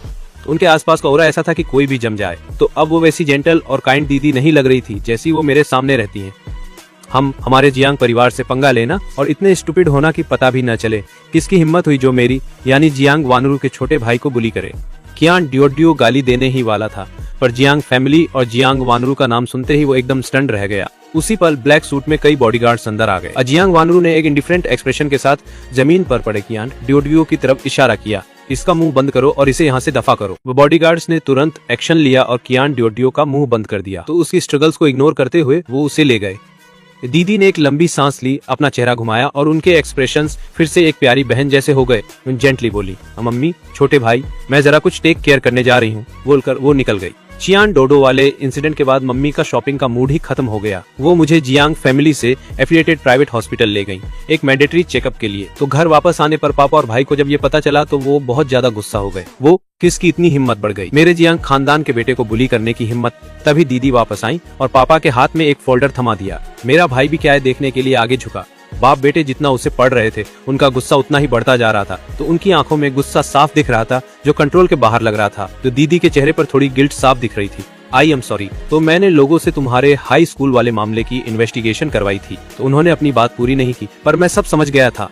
मेरे हाई स्कूल के सारे मैटर्स जियांग फैमिली के सामने एक्सपोज हो चुके थे। अब तो चियान डोडो की पूरी फैमिली चैन से जीने की उम्मीद भी नहीं कर सकती थी। इसी बीच दी ने मुझे एक और फोल्डर पकड़ाया, तो उस फोल्डर को पढ़ने के बाद मैं तो एकदम शॉक हो गया। तो मैंने कभी नहीं सोचा था कि चियान फैमिली ने छुप छुप कर इतने कांड किए होंगे। जियांग जैसी प्रेस्टिजियस फैमिली के सामने चियान फैमिली की औकात बस थोड़े बहुत चिल्लर जितनी ही थी, पर मुझे ये अंदाजा नहीं था कि चियान फैमिली का सारा पैसा ऐसी घटिया एक्टिविटीज से आता है। चियान फैमिली को अभी तक अंदाजा भी नहीं था कि चियान डुआ की वजह से पूरी फैमिली लपेटे में आ गई है। रात को मुझे सोने में थोड़ी प्रॉब्लम हो रही थी, तो मैंने डिसाइड किया कि स्टडी रूम जाकर टाइम पास करने के लिए कोई बुक ढूंढूं। स्टडी और स्काई कॉरिडोर को जोड़ने में वाले दरवाजे पर किसी ने नॉक किया। जैसे ही मैंने पीछे मुड़कर देखा, बाई लोयान दरवाजे के बाहर खड़ी थी। मैंने जल्दी से हाथ की बुक नीचे रखी और दरवाजा खोला। इससे पहले कि बाई लोयान कुछ बोल पाती, मैंने उसे अपनी स्टडी के अंदर खींच लिया। तो बाहर बहुत ठंड है, तुमने और कपड़े क्यों नहीं पहने? अगर तुम्हें कोल्ड हो गया तो? बाई लोयान ने मेरी तरफ देखा और उसके चेहरे पर एक हल्की सी स्माइल आ गई। क्या तुम मेरे लिए वरीड हो? मैं तुम्हारे लिए वरीड नहीं हूँ, मैं तुम्हारे लिए वरीड हूँ। वो भी बात नहीं है, खैर तुम समझ गई ना मेरा क्या मतलब है। बाई लोयान ने मेरी हड़बड़ाहट भरी एक्सप्लेनेशन को देखा, उसकी स्माइल और भी बढ़ गई। मैं समझती हूँ कि तुम मेरी हेल्थ को लेकर वरीड हो। उसने एकदम सही बात पकड़ ली और मुझे थोड़ा एम्बेरेस फील हुआ। बाई लोयान, मैं कुछ कहने ही वाला था। अचानक कमरे के बाहर से किसी के जानबूझकर खांसने की आवाज आई। मेरे भाई की आवाज आई। छोटे भाई, क्या तुम अभी तक सोए नहीं? इंस्टिंक्टिवली मैंने अपने दूसरे हाथ से बाई लोयान का मुंह बंद कर दिया। फिर मैंने दरवाजे के बाहर से अपने भाई को आवाज दी। बस मैं सोने ही वाला था। दरवाजे पर खड़े भाई के पास जैसे शब्द ही नहीं बचे थे। थोड़ी देर की साइलेंस के बाद वो बोले, फिर तू रेस्ट कर। तो मैं अपने कमरे में जा रहा हूँ, ठीक है भाई? जैसे ही मैंने सिर घुमाया, मेरी नजर बाई लोयान की टीजिंग नजरों से मिली कि मुझे रियलाइज हुआ कि मैंने अभी भी बाई लोयान का मुंह ढका हुआ है। तो मैंने तुरंत अपना हाथ हटा लिया। उसके लिए सॉरी। क्या तुझे इतना डर लग रहा है कि तेरा भाई मुझे तेरे कमरे में देख लेगा? मुझे वो नर्वस वाली फीलिंग आई, जैसे किसी ने मेरी चोरी पकड़ ली हो। बाई लोयान को स्टडी रूम से बाहर पुश कर दिया। तो मैंने दरवाजा बंद किया और तुरंत भागकर अपने कमरे में चला गया। मैं मन ही मन शांति वाला मंत्र जपने लगा। खुद को हिप्नोटाइज करने की कोशिश कर रहा था ताकि जल्दी सो सकूं। ऊपर मैं जितना सोने की कोशिश कर रहा था उतनी ही नींद उड़ती जा रही थी। तो मैंने करवट बदली तो अपने कमरे की फ्लोर टू सीलिंग विंडो से मुझे सब दिख रहा था। मुझे सामने वाले बाई लोयान का कमरा साफ दिखाई दे रहा था। उसके कमरे में अब अंधेरा था, पर पास वाले स्टडी रूम की लाइट अभी भी ऑन थी। तो मैंने टाइम चेक करने के लिए अपना फोन निकाला। रात के 11 बज चुके थे। चुपचाप फिर से उठा, नीचे गया और दबे पांव किचन में घुस गया। तो बाई लोयान कंपनी के डॉक्यूमेंट्स हैंडल कर रही थी। अचानक उसके पीछे वाले दरवाजे पर हल्की सी दस्तक हुई। उसने इंस्टिंक्टिवली अपना सिर घुमाया, तो फिर वो तुरंत खड़ी हुई और दरवाजा खोलने चली गई। तो मेरे हाथ में एक ट्रे थी, उस पर गर्म नूडल्स का एक बाउल था जो अभी अभी बना था। बाई लोयान ने नूडल्स के बाउल की तरफ देखा। उसकी आंखों की गहराई में एक चमक सी दिखी। क्या तुमने ये जानबूझकर मेरे लिए बनाया है? भले ही एक सवाल था, पर बाई लोयान की टोन बहुत श्योर थी। मैंने नूडल्स का बाउल उसकी डेस्क पर रखा और बाई लोयान को बैठने के लिए खींचा। काम इम्पोर्टेंट है, पर तुम्हें अपनी हेल्थ का भी ध्यान रखना चाहिए। तो मुझे पता नहीं कि ये तुम्हारे टेस्ट के हिसाब से है या नहीं, तो तुम्हें ये ट्राई करना चाहिए। अगर पसंद ना आए तो मुझे बताना कि क्या खाना है, मैं अगली बार वो बना दूंगा। बाई लोयान ने आगे बढ़कर मुझे गले लगा लिया। तो मैं इतना डर गया कि हिलने की हिम्मत भी नहीं हुई। बाई लोयान ने एक लंबी सांस ली, अपने दिल के इमोशंस को दबाते हुए, लेकिन उसने मुझे छोड़ा नहीं। अभी मैं थोड़ा आउट ऑफ कंट्रोल हो गई थी। बाउच के बाद बाई लोयान ने अपनी बात जारी रखी। जियांग चेन में बहुत खुश हूँ। मैं एक पल के लिए स्टन रह गया। फिर मुझे फील हुआ कि बाई लोयान का ये पोस्चर थोड़ा एम्बिगुअस है। तो मैंने उसे खुद से थोड़ा दूर किया। तुम्हें जल्दी खाना खा लेना चाहिए। तो मैं वापस सोने जा रहा हूँ, ये कहकर मैंने जल्दी से बाई लोयान के स्टडी रूम का दरवाजा खोला। मैं लंबे कॉरिडोर से भागते हुए वापस अपने कमरे में आ गया। बाई लुओ यान मुझे जाते हुए देखती रही। शेन शियोवेई का चेहरा एकदम एक्सप्रेशनलेस था। उसने इंस्टिंक्टिवली सोंग जिन नियन का हाथ झटकना चाहा, तभी अचानक जैसे उसे कुछ याद आया और वो रुक गई। ये देखकर सोंग जिन नियन की आंखों में एक स्मग लुक आ गया। वेई वेई, मेरे पेरेंट्स ने कहा है कि ये जियांग फैमिली की बैंक्वेट बहुत ज्यादा इम्पोर्टेंट है, कि उन्होंने कहा है कि हमें इसे सीरियसली लेना होगा। वो मुझे पता है सोंग जिन नियन ने उसकी चिढ़ देख ली, पर कुछ और बोलने की हिम्मत नहीं हुई। चुपचाप शेन शियोवेई के पीछे पीछे उस कार में बैठ गया जो उन्हें एयरपोर्ट से होटल ले जाने आई थी। जैसे ही वो कार में बैठी, शेन शियोवेई ने मौका पाके अपना हाथ वापस खींच लिया तो उसने अपना सिर घुमाया और कार की खिड़की से बाहर उस अनजान शहर को देखने लगी। शाम को मैं अपने डैड के साथ जुनहाओ होटल गया और होटल लुओ फैमिली की एसेट है। बाई लुओ यान ने मेरे लिए एक लग्जरियस लाउंज तैयार करवाया था और थोड़ी देर बाद एक बॉडीगार्ड बताने आया कि बैंक्वेट शुरू होने वाला है और डैड मुझे मेरे भाई को बैंक्वेट हॉल की तरफ ले गए। रास्ते में मुझे अचानक अनईजी फील होने लगा और मुझे वॉशरूम जाना था और तो डैड पहले ही बैंक्वेट हॉल चले गए। मैं थोड़ी जल्दी में था, इसलिए मैं लाउंज वापस जाकर वॉशरूम यूज करना सही नहीं समझा। इसके बजाय मैं सीधा कॉरिडोर के एंड वाले वॉशरूम में चला गया। तो अपना काम निपटाने के बाद मैंने बैंक्वेट हॉल जाने का प्लान बनाया। हुआ ये कि जैसे ही मैं वॉशरूम से बाहर निकला, मेरा सामना एक जान पहचान वाले बंदे से हो गया। तो जब सोंग जिन नियन ने मुझे यहाँ देखा तो उसकी आंखें फटी की फटी रह गईं। जियांग चेन, तुम यहाँ क्या कर रहे हो? मैंने सोंग जिन नियन को पहचानते हुए अपनी थ्योरियां चढ़ाई। ये वही था जो पिछली बार में शेन शियोवेई के साथ प्राइवेट रूम में बैठा था। कि मुझे याद आया कि सोंग जिन नियन शेन शियोवेई को किस तरह देख रहा था। वो बिल्कुल भी प्योर नहीं था, वो पक्का शेन शियोवेई को पसंद करता था। मैंने धीरे से कहा, मुझे जाने दो। तो मैं यहाँ सोंग जिन नियन के साथ ज्यादा इन्वॉल्व नहीं होना चाहता था। तो मुझे थोड़ा एहसास हो रहा था कि अगर सोंग जिन नियन यहाँ है तो शेन शियोवेई भी पक्का आसपास ही होगी। इतने अच्छे दिन पर मैं इन दोनों मनुष्यों को नहीं देखना चाहता था। ये देखकर कि मैं जाने वाला हूँ, सोंग जिन नियन ने तुरंत मेरा रास्ता रोक लिया। सोंग जिन नियन ने मेरे सूट को पहचान लिया था। ये एक high and custom made designer brand था जो पैसे देकर भी आसानी से नहीं मिलता। सोंग जिन नियन को इंस्टिंक्टिवली यही लगा कि मैंने पक्का किसी अमीर औरत को फंसा लिया है। जियन, तो मुझे यकीन नहीं हो रहा कि 1 महीना ही बीता है और तूने इतनी शुगर मॉमी भी ढूंढ ली। लगता है तेरी शुगर मॉमी तेरा काफी अच्छा ख्याल रखती है। मेरी आंखें ठंडी पड़ गईं। मैं तुझे वार्निंग दे रहा हूँ कि अपनी जुबान संभाल के बात कर। इससे पहले कि मैं हटने के लिए कहता, सोंग जिन नियन ने मुझे जोर से धक्का दे दिया। मेरा बैलेंस बिगड़ गया और मैं सीधा जमीन पर गिर गया। मेरा सफेद सूट तुरंत गंदा हो गया।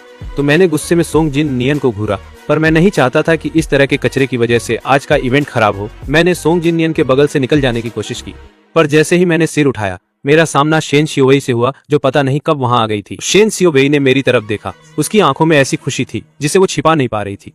जियांग चेन, फाइनली मैंने तुम्हें ढूंढ लिया। तो मैंने कोल्ड तरीके से अपनी नजरें फेर ली। आपको कोई गलत फहमी हुई है, मैं वो जियांग चेन नहीं हूँ जिसकी आप बात कर रही हैं। इतना कहकर मैं शेन शियोवेई के पास से निकलने ही वाला था कि पर हुआ ये कि जैसे ही हम पास से गुजरे, शेन शियोवेई ने जबरदस्ती मेरा हाथ पकड़ लिया। जियांग चेन, मैं गलती नहीं कर सकती, तो तुम मेरे जियांग चेन हो। शेन शियोवेई का वही पुराना ओवर इमोशनल ड्रामा देखकर मुझे सिर्फ नफरत और घिन महसूस हुई। मैंने झटके से शेन शियोवेई का हाथ छुड़ा लिया। सोंग नियन बस पीछे से मुझे गुस्से में घूरता रह गया। जियांग चेन, तुम्हारी अभी भी वेई वेई को सिड्यूस करने की हिम्मत कैसे हुई? मैं तुझे मार ही डालूंगा। इतना कहकर सोंग जिन नियन मुझे मारने के लिए आगे बढ़ा। मैंने फुर्ती से एक तरफ होकर खुद को बचाया। अगर तुम अपनी आंखों का इस्तेमाल नहीं कर रहे तो उन्हें डोनेट कर दो। तुम्हारी किस आंख ने मुझे शेन शियोवेई को सिड्यूस करते देखा? अगर तुम्हें वो चाहिए तो ले जाओ उसे। मुझे वो नहीं चाहिए। मैं बस चाहता हूँ कि तुम दोनों मुझसे दूर रहो। मेरी बातें सुनकर शेन शियोवेई भी दंग रह गई। उसने यकीन न कर पाने वाली नजरों से मेरी तरफ देखा तो उसकी आंखों में ढेरों इमोशंस थे जो बिना बोले ही उमड़ रहे थे। वह जियन, मुझे जियांग चेन मत बुलाओ। शेन शियोवेई, अब तुम्हारे और मेरे बीच कोई रिश्ता नहीं है। अब मुझे उस नाम से मत बुलाओ, मुझे घिन आती है। मेरी आंखों में इतनी नफरत देखकर शेन शियोवेई को बहुत दुख हुआ और उसका शरीर लड़खड़ा गया। वो 2 कदम पीछे हट गई। मैंने शेन शियोवेई पर जरा भी ध्यान नहीं दिया और सोंग जिन नियन की तरह कर गुस्से में बोला, अपनी औरत को ढंग से कंट्रोल में रखो। वैसे भी मैं थुका हुआ माल वापस नहीं चाहता। जब तक सोंग जिन नियन और शेन शियोवेई सन्न थे, मैं शांति से वहाँ से निकल गया। जैसे ही मैं कोना मुड़ा, मैं सीधा एक वार्म हग जैसे एहसास से टकरा गया। एक जानी पहचानी प्योर खुशबू मुझ तक पहुंची और मैंने अपना सिर झुकाया और बाई लुओ यान की गहरी आंखों से मेरी नजरें मिली। तो बाई यान, तुम यहाँ कैसे? बाई लुओ यान ने नीचे मेरे कपड़ों की तरफ देखा। तो ये तो गंदा हो गया है। बाई लुओ यान की आंखों में गुस्सा साफ दिख रहा था। तो उन्होंने मेरा हाथ पकड़ा और मेरी तरफ देखा और मुझे सीधा लाउंज की तरफ ले गई। तो कपड़े गंदे हो गए थे, तो मेरे पास कोई और ऑप्शन नहीं था सिवाय उस शानदार सूट को पहनने के जो मम्मी और दीदी ने मेरे लिए पहले से रेडी रखा था। बाई लुओ यान बाहर वेट कर रही थी। तो जैसे ही मैं बाहर निकला, बाई लुओ यान की नजरें मुझ पर ही टिक गईं। तो उनके गाल लाल हो गए और उन्होंने कॉम्प्लीमेंट दिया। तो बहुत हैंडसम लग रहे हो। मैंने पहली बार इस तरह के कपड़े पहने थे तो मैं थोड़ा अनकंफर्टेबल फील कर रहा था। तो बाई लुओ यान ने अपना हाथ मेरी बाहों में डाला और हम साथ में लाउंज से बाहर निकले। हम सबकी नजरों के बीच बैंक्वेट हॉल में पहुंचे। सब लोग एक साथ हमें ही देख रहे थे। जिस मोमेंट स्पॉटलाइट्स मुझ पर पड़ी, मैं थोड़ा नर्वस हो गया। बेई लुओयान ने धीरे से कहा, नर्वस मत हो, बस ये सोचो कि ये सब गोभी और सब्जियां हैं। बेई लुओयान के इस कंफर्ट ने सच में मेरी नर्वसनेस कम कर दी। तो मेरे आने के साथ ही बैंक्वेट ऑफिशियली शुरू हो गया। बैंक्वेट का पहला डांस बेई लुओयान और मैंने साथ में किया। बैंक्वेट हॉल की लाइट्स तुरंत बंद हो गईं। तो सिर्फ एक चमकदार स्पॉटलाइट बीच में बचा रहा। मैंने लुओयान की तरफ जेंटल जेस्चर किया। बेई लुओयान ने धीरे धीरे अपना हाथ मेरी हथेली पर रखा। मैं लुओयान का हाथ घेर लिया, पर असली लीडर तो वही थी जो धीरे धीरे स्पॉटलाइट के नीचे चलती रही। मेलोडियस म्यूजिक बजना शुरू हो गया।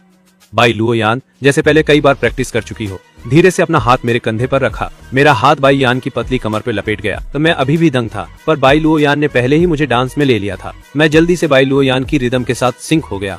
हम दोनों ग्रैंड बैंड हॉल के बीच में एलिगेंटली डांस किया। तो थोड़ी देर डांस करने के बाद मैं धीरे धीरे आसपास के गेस्ट को भूल गया। मेरी आंखें सिर्फ बाई लुओयान पर ही टिकी थी। हम पूरी तरह कोऑर्डिनेटेड रहे। फाइनल मूव भी परफेक्टली खत्म हुआ। फौरन बैंक्वेट हॉल में थंडर्स की गड़गड़ाहट शुरू हो गई। बाई लुओयान और मैं एक दूसरे को देखकर स्माइल किया। हम आसपास के गेस्ट को थैंक्स कहने के लिए झुके। तो बैंक्वेट हॉल की लाइट्स फिर से ऑन हो गईं। मेरे पापा ने एमसीएस के हाथ से माइक्रोफोन ले लिया। आज के बैंक्वेट का मकसद सबको हमारे जियांग फैमिली के सबसे छोटे बेटे की रिटर्न की खबर बताना है। जियांग पापा ने मुझको धीरे से देखा तो मैं एक स्टेप आगे बढ़ा और उसके साइड में खड़ा हो गया। जियांग चेन हमारे जियांग फैमिली का बायोलॉजिकल बेटा है जो पहले लापता था। आज से वो आधिकारिक तौर पर जियांग फैमिली में वापस आ रहा है। जैसे ही उसने बोलना खत्म किया, सभी मौजूद गेस्ट ने तुरंत तालियों से एप्रिसिएशन दिखाया। फिर मेरे पापा ने मुझे बैंकेट के चारों ओर ले गया ताकि कनेक्शन बना सकूं। बाई लुओयान पास आ गई। माफ करना इंटरप्ट करने के लिए चाचा जियांग, क्या मैं एक मोमेंट के लिए जियांग चेन को बोरो कर सकता हूँ? तो मेरे पापा ने मेरी तरफ देखा। जरूर, तुम ले लो। बाई लुओयान ने धीरे से हाँ में सिर हिलाया, फिर हाथ बढ़ाकर मेरा हाथ पकड़ा और मुझे रेगिस्तानी एरिया की ओर ले गई। मैंने उसे कृतज्ञता से देखा क्योंकि मैं काफी टाइम से भूखा था कि बाई लुओयान ने कहा कि मैं बैठ जाऊं, जबकि वो मेरे लिए फूड लाने गई। अचानक वो आवाज जो मुझे नफरत थी मेरे कान में सुनाई दी। चेरेन, तेरे और उसकी क्या रिलेशनशिप है? मैंने सिर घुमा ही दिया और वाकई में शेन शियाओवेई दिख गई। क्या इसका तेरे साथ कोई कनेक्शन है? शियाओवेई, तू और मैं अब खत्म। शेन शियाओवेई की आंखें लाल थीं और उसकी नजर में मेरे तरफ एक गहरी भावना थी जो मैं समझ नहीं पाया। जियांग चेन, अगर तू मेरे साथ फिर से रिलेशनशिप मान ले तो मैं तुरंत सॉन्ग जिन नियन के साथ मेरा बच्चा एबॉर्ट कर दूंगी। उसके शब्द सुनते ही मैं खुद को रोक नहीं पाया और ताने वाले लाफ में हंस पड़ा। शेन शियाओवेई, मेरी जिंदगी की सबसे बड़ी रीजन है कि मैंने कभी कभी तुम्हें लव किया, अब निकल जा। शेन शियाओवेई की आंखें खाली थी। उसका चेहरा हट से भरा था कि मैं डर रहा था कि जब बाई लुओयान वापस आएगी तो वो मिसअंडरस्टैंड कर लेगी, इसलिए मैंने निकलने की तैयारी कर ली। अचानक शेन शियाओवेई की आवाज मेरे पीछे से सुनाई दी। जियांग चेन, क्या तुम्हें पता है कि अभी तुम्हारे साथ थी वो वुमन कौन है? वो लुओ परिवार की यंग लेडी है। क्या मैं नाथ हूँ? क्या करूँ? लुओ परिवार की यंग लेडी से शादी करने के लिए मेरे चेहरे पर कोई एक्सप्रेशन नहीं था। शेन शियाओवेई शायद नहीं सुनी वो हिस्सा जहां मेरे पापा ने मेरी आइडेंटिटी की घोषणा की थी। देखते ही कि मैं कुछ नहीं बोला। शेन शियाओवेई ने सोचा कि मैंने उसकी बात को दिल से ले लिया है। तुम शेन शियाओवेई क्या कहना चाहती हो? शेन शियाओवेई की आंखों की लाइट और भी ब्राइट होती गई। चेन, बाई लुओयान को छोड़ दो, मेरे पास वापस आओ। ओके। मैं मुड़कर शेन शियाओवेई की आंखों में देखा। मैं और सॉन्ग जिन नियन कौन है? जेन, बेशक तुम ही वो हो जिसे मैं सबसे ज्यादा लव करती हूँ। शेन शियाओवेई, खुद को डिसीव मत करो, तो तुमने शुरू से ही मुझे कभी सीरियसली नहीं लिया। शेन शियाओवेई की आंखों की लाइट धीरे धीरे फेड हो गई। जियांग चेन, तुम क्या मतलब रखे हो? तो मेरी आवाज कूल थी, चेहरे पर कोई एक्सप्रेशन नहीं था। कि तुमने कहा था कि तुम मुझे टेस्ट करना चाहते हो, इसीलिए तुमने मुझे जाना, पर क्या तुम इस रिलेशनशिप को सच्चे दिल से ले रहे थे? और तुम सिर्फ मेरे से अपनी सैक्रिफाइस की उम्मीद रखते हो? सोचते हो कि मेरा हार्श ब्रेकअप तुम्हें धोखा देगा और तुम्हारी असली फीलिंग्स को बैकअप करेगा? ये पर तुम क्या? जितना ज्यादा मैं बोलता रहा, शेन शियाओवेई का चेहरा उतना ही फीका पड़ता गया। और सॉन्ग जिनियन के साथ वो सच में तुम्हें प्यार करता है। जियांग चेन, मैं अभी भी तुम्हें लव करती हूँ, लेकिन अब मैं तुम्हें नहीं चाहती। शेन शियाओवेई, ध्यान से सुन, मैं अब तुम्हें लव नहीं करती और भविष्य में भी नहीं करूंगी। मैं शेन शियाओवेई के करीब कुछ कदम बढ़ाया। मेरी आंखें ठंडी थीं। जब से तुमने मेरे दादी की लाइफ सेविंग पैसे के साथ खिलवाड़ किया, हमारे बीच अब कोई संभावना नहीं रही। आखिरी रोशनी की चमक भी खत्म हो गई और शेन शियाओवेई की आंखें पूरी तरह से गायब हो गईं। उसके पॉकेट में फोन बजा। वो सॉन्ग जिनियन की कॉल थी और मैं पहले ही निकल चुका था। केक लेकर वापस आती हुई बाई लुओयान की ओर चलते हुए बाई लुओयान ने ऊपर देखा। उसकी नजर चुपचाप उस जगह पर घुमा जहाँ शेन शियाओवेई अभी अभी खड़ा था। तुम यहाँ क्यों आए? मैंने स्पष्ट रूप से कहा। मैं खाने की जल्दी में थी, वहाँ का माहौल ठीक नहीं है। कि क्या हम कोई दूसरा स्पॉट ढूंढे? चलो फिर, चलो कहीं और बैठने की जगह ढूंढते हैं। बाई लुओयान ने मुझे देखा। उसके होठों पर एक हल्की मुस्कान खेल रही थी। तो मिल लिया है ना? क्योंकि पकड़े हुए मेरा हाथ रुक गया। फिर मैंने जबरदस्ती मुस्कुराया। हाँ, मैं तुम्हारे वापस आने का इंतजार कर रही थी। तो वो बिना बुलाए आई। तो हमने कुछ शब्दों का आदान प्रदान किया। मैंने उसके साथ सब क्लियर कर दिया है। अब बिल्कुल क्लियर कर दिया, वादा है। अब ये आखिरी बार है। अगर मैं उसे सड़क पर भी देखूं तो मैं उसे एक अजनबी की तरह ट्रीट करूंगा। बढ़िया है। बाई लुओयान हमेशा ऐसी ही रहती थी। ज्यादा झांकती नहीं, वो बहुत टैक्टफुल थी। उसके साथ मैं पूरी तरह रिलैक्स फील करता था। तो बाई लो यान, तू तो एकदम आउटस्टैंडिंग है। तेरे जैसे लड़के तो काफी होंगे, है ना? क्या तू कभी लव में पड़ी है? जब मैंने ये पूछा तो बाई लो यान की आंखों में देखना हिम्मत नहीं हुई। बाई लो यान को पहले लव में रही बताने की बात सुनना और भी डरावना लगा। मैं भी डर रहा था कि वो कहे कि उसके दिल में पहले से ही कोई और है। लंबी चुप्पी के बाद मैं इतना टेंशन में था कि सांस भी ले नहीं पा रहा था। बाई लुओ यान फिर भी नहीं बोली, तो मैं खुद को रोक नहीं सका और उसकी तरफ देखता रहा। और फिर बाई लुओ यान ने मुझ पर मुस्कुरा दिया। अगर तू मानता है, मैं को कोई दिक्कत नहीं है, मैं तुझे अपना पहला लव दे दूं। मैं पैनिक में सिर नीचे करके अपनी रिएक्शन छुपाने के लिए केक का एक बाइट ले लिया, पर मुझे लगा कि मेरा दिल उस केक से भी मीठा है, क्योंकि मैं बाई लुओ यांग का पहला पसंदीदा था। दिल की खुशी मेरी कल्पना से भी ज्यादा बड़ी थी। तो मैंने बाई लुओ यांग के साथ रहने के लिए साफ साफ हाँ नहीं कहा और उसने भी इस बात को प्रेशर नहीं किया। हमारे बीच एक म्यूचुअल अंडरस्टैंडिंग थी, हम बिना कुछ बोले ही एक दूसरे को समझ जाते थे। उस पार्टी के बाद मैंने शेन शियाओवेई को फिर कभी नहीं देखा और न ही सोंग जिन नियन को। जब से हाई सोसाइटी में मेरी आइडेंटिटी रिवील हुई है, मुझे बाहर जाने के एंडलेस इनविटेशंस मिल रहे हैं, लेकिन 2 बार बाहर जाने के बाद मेरा और मन नहीं हुआ। पापा, भाई और दीदी काम से घर आए ठीक उसी वक्त जब मैं किचन से बाहर आ रही थी। आप सब वापस आ गए, जल्दी से हाथ धो लो, डिनर रेडी है। और जब डैड ने सुना कि मैंने खुद खाना बनाया है तो वो एकदम ओवर द मून हो गए। सब बैठ गए और टेबल पर सजे उस डिलीशियस खाने को देखने लगे, तो उनके चेहरों की स्माइल कम ही नहीं हो रही थी। मैंने फैमिली को उनकी पसंद की डिशेस सर्व की। धीरे धीरे उन्हें फाइनली मेरी इस अनयूजुअल एक्साइटमेंट का एहसास हो गया। मम्मी ने अपनी चॉपस्टिक्स नीचे रख दी, उनके चेहरे पे एक प्यारी सी स्माइल आ गई। लिटिल चेन, क्या तुम्हें हमें कुछ बताना है? जैसे ही मदर जियांग ने ये कहा, बाकी तीनों ने भी अपनी चॉपस्टिक्स रख दी और मुझे क्यूरियोसिटी के साथ देखने लगे। तो मैं तो हैरान रह गई और धीरे से मैंने भी अपनी चॉपस्टिक्स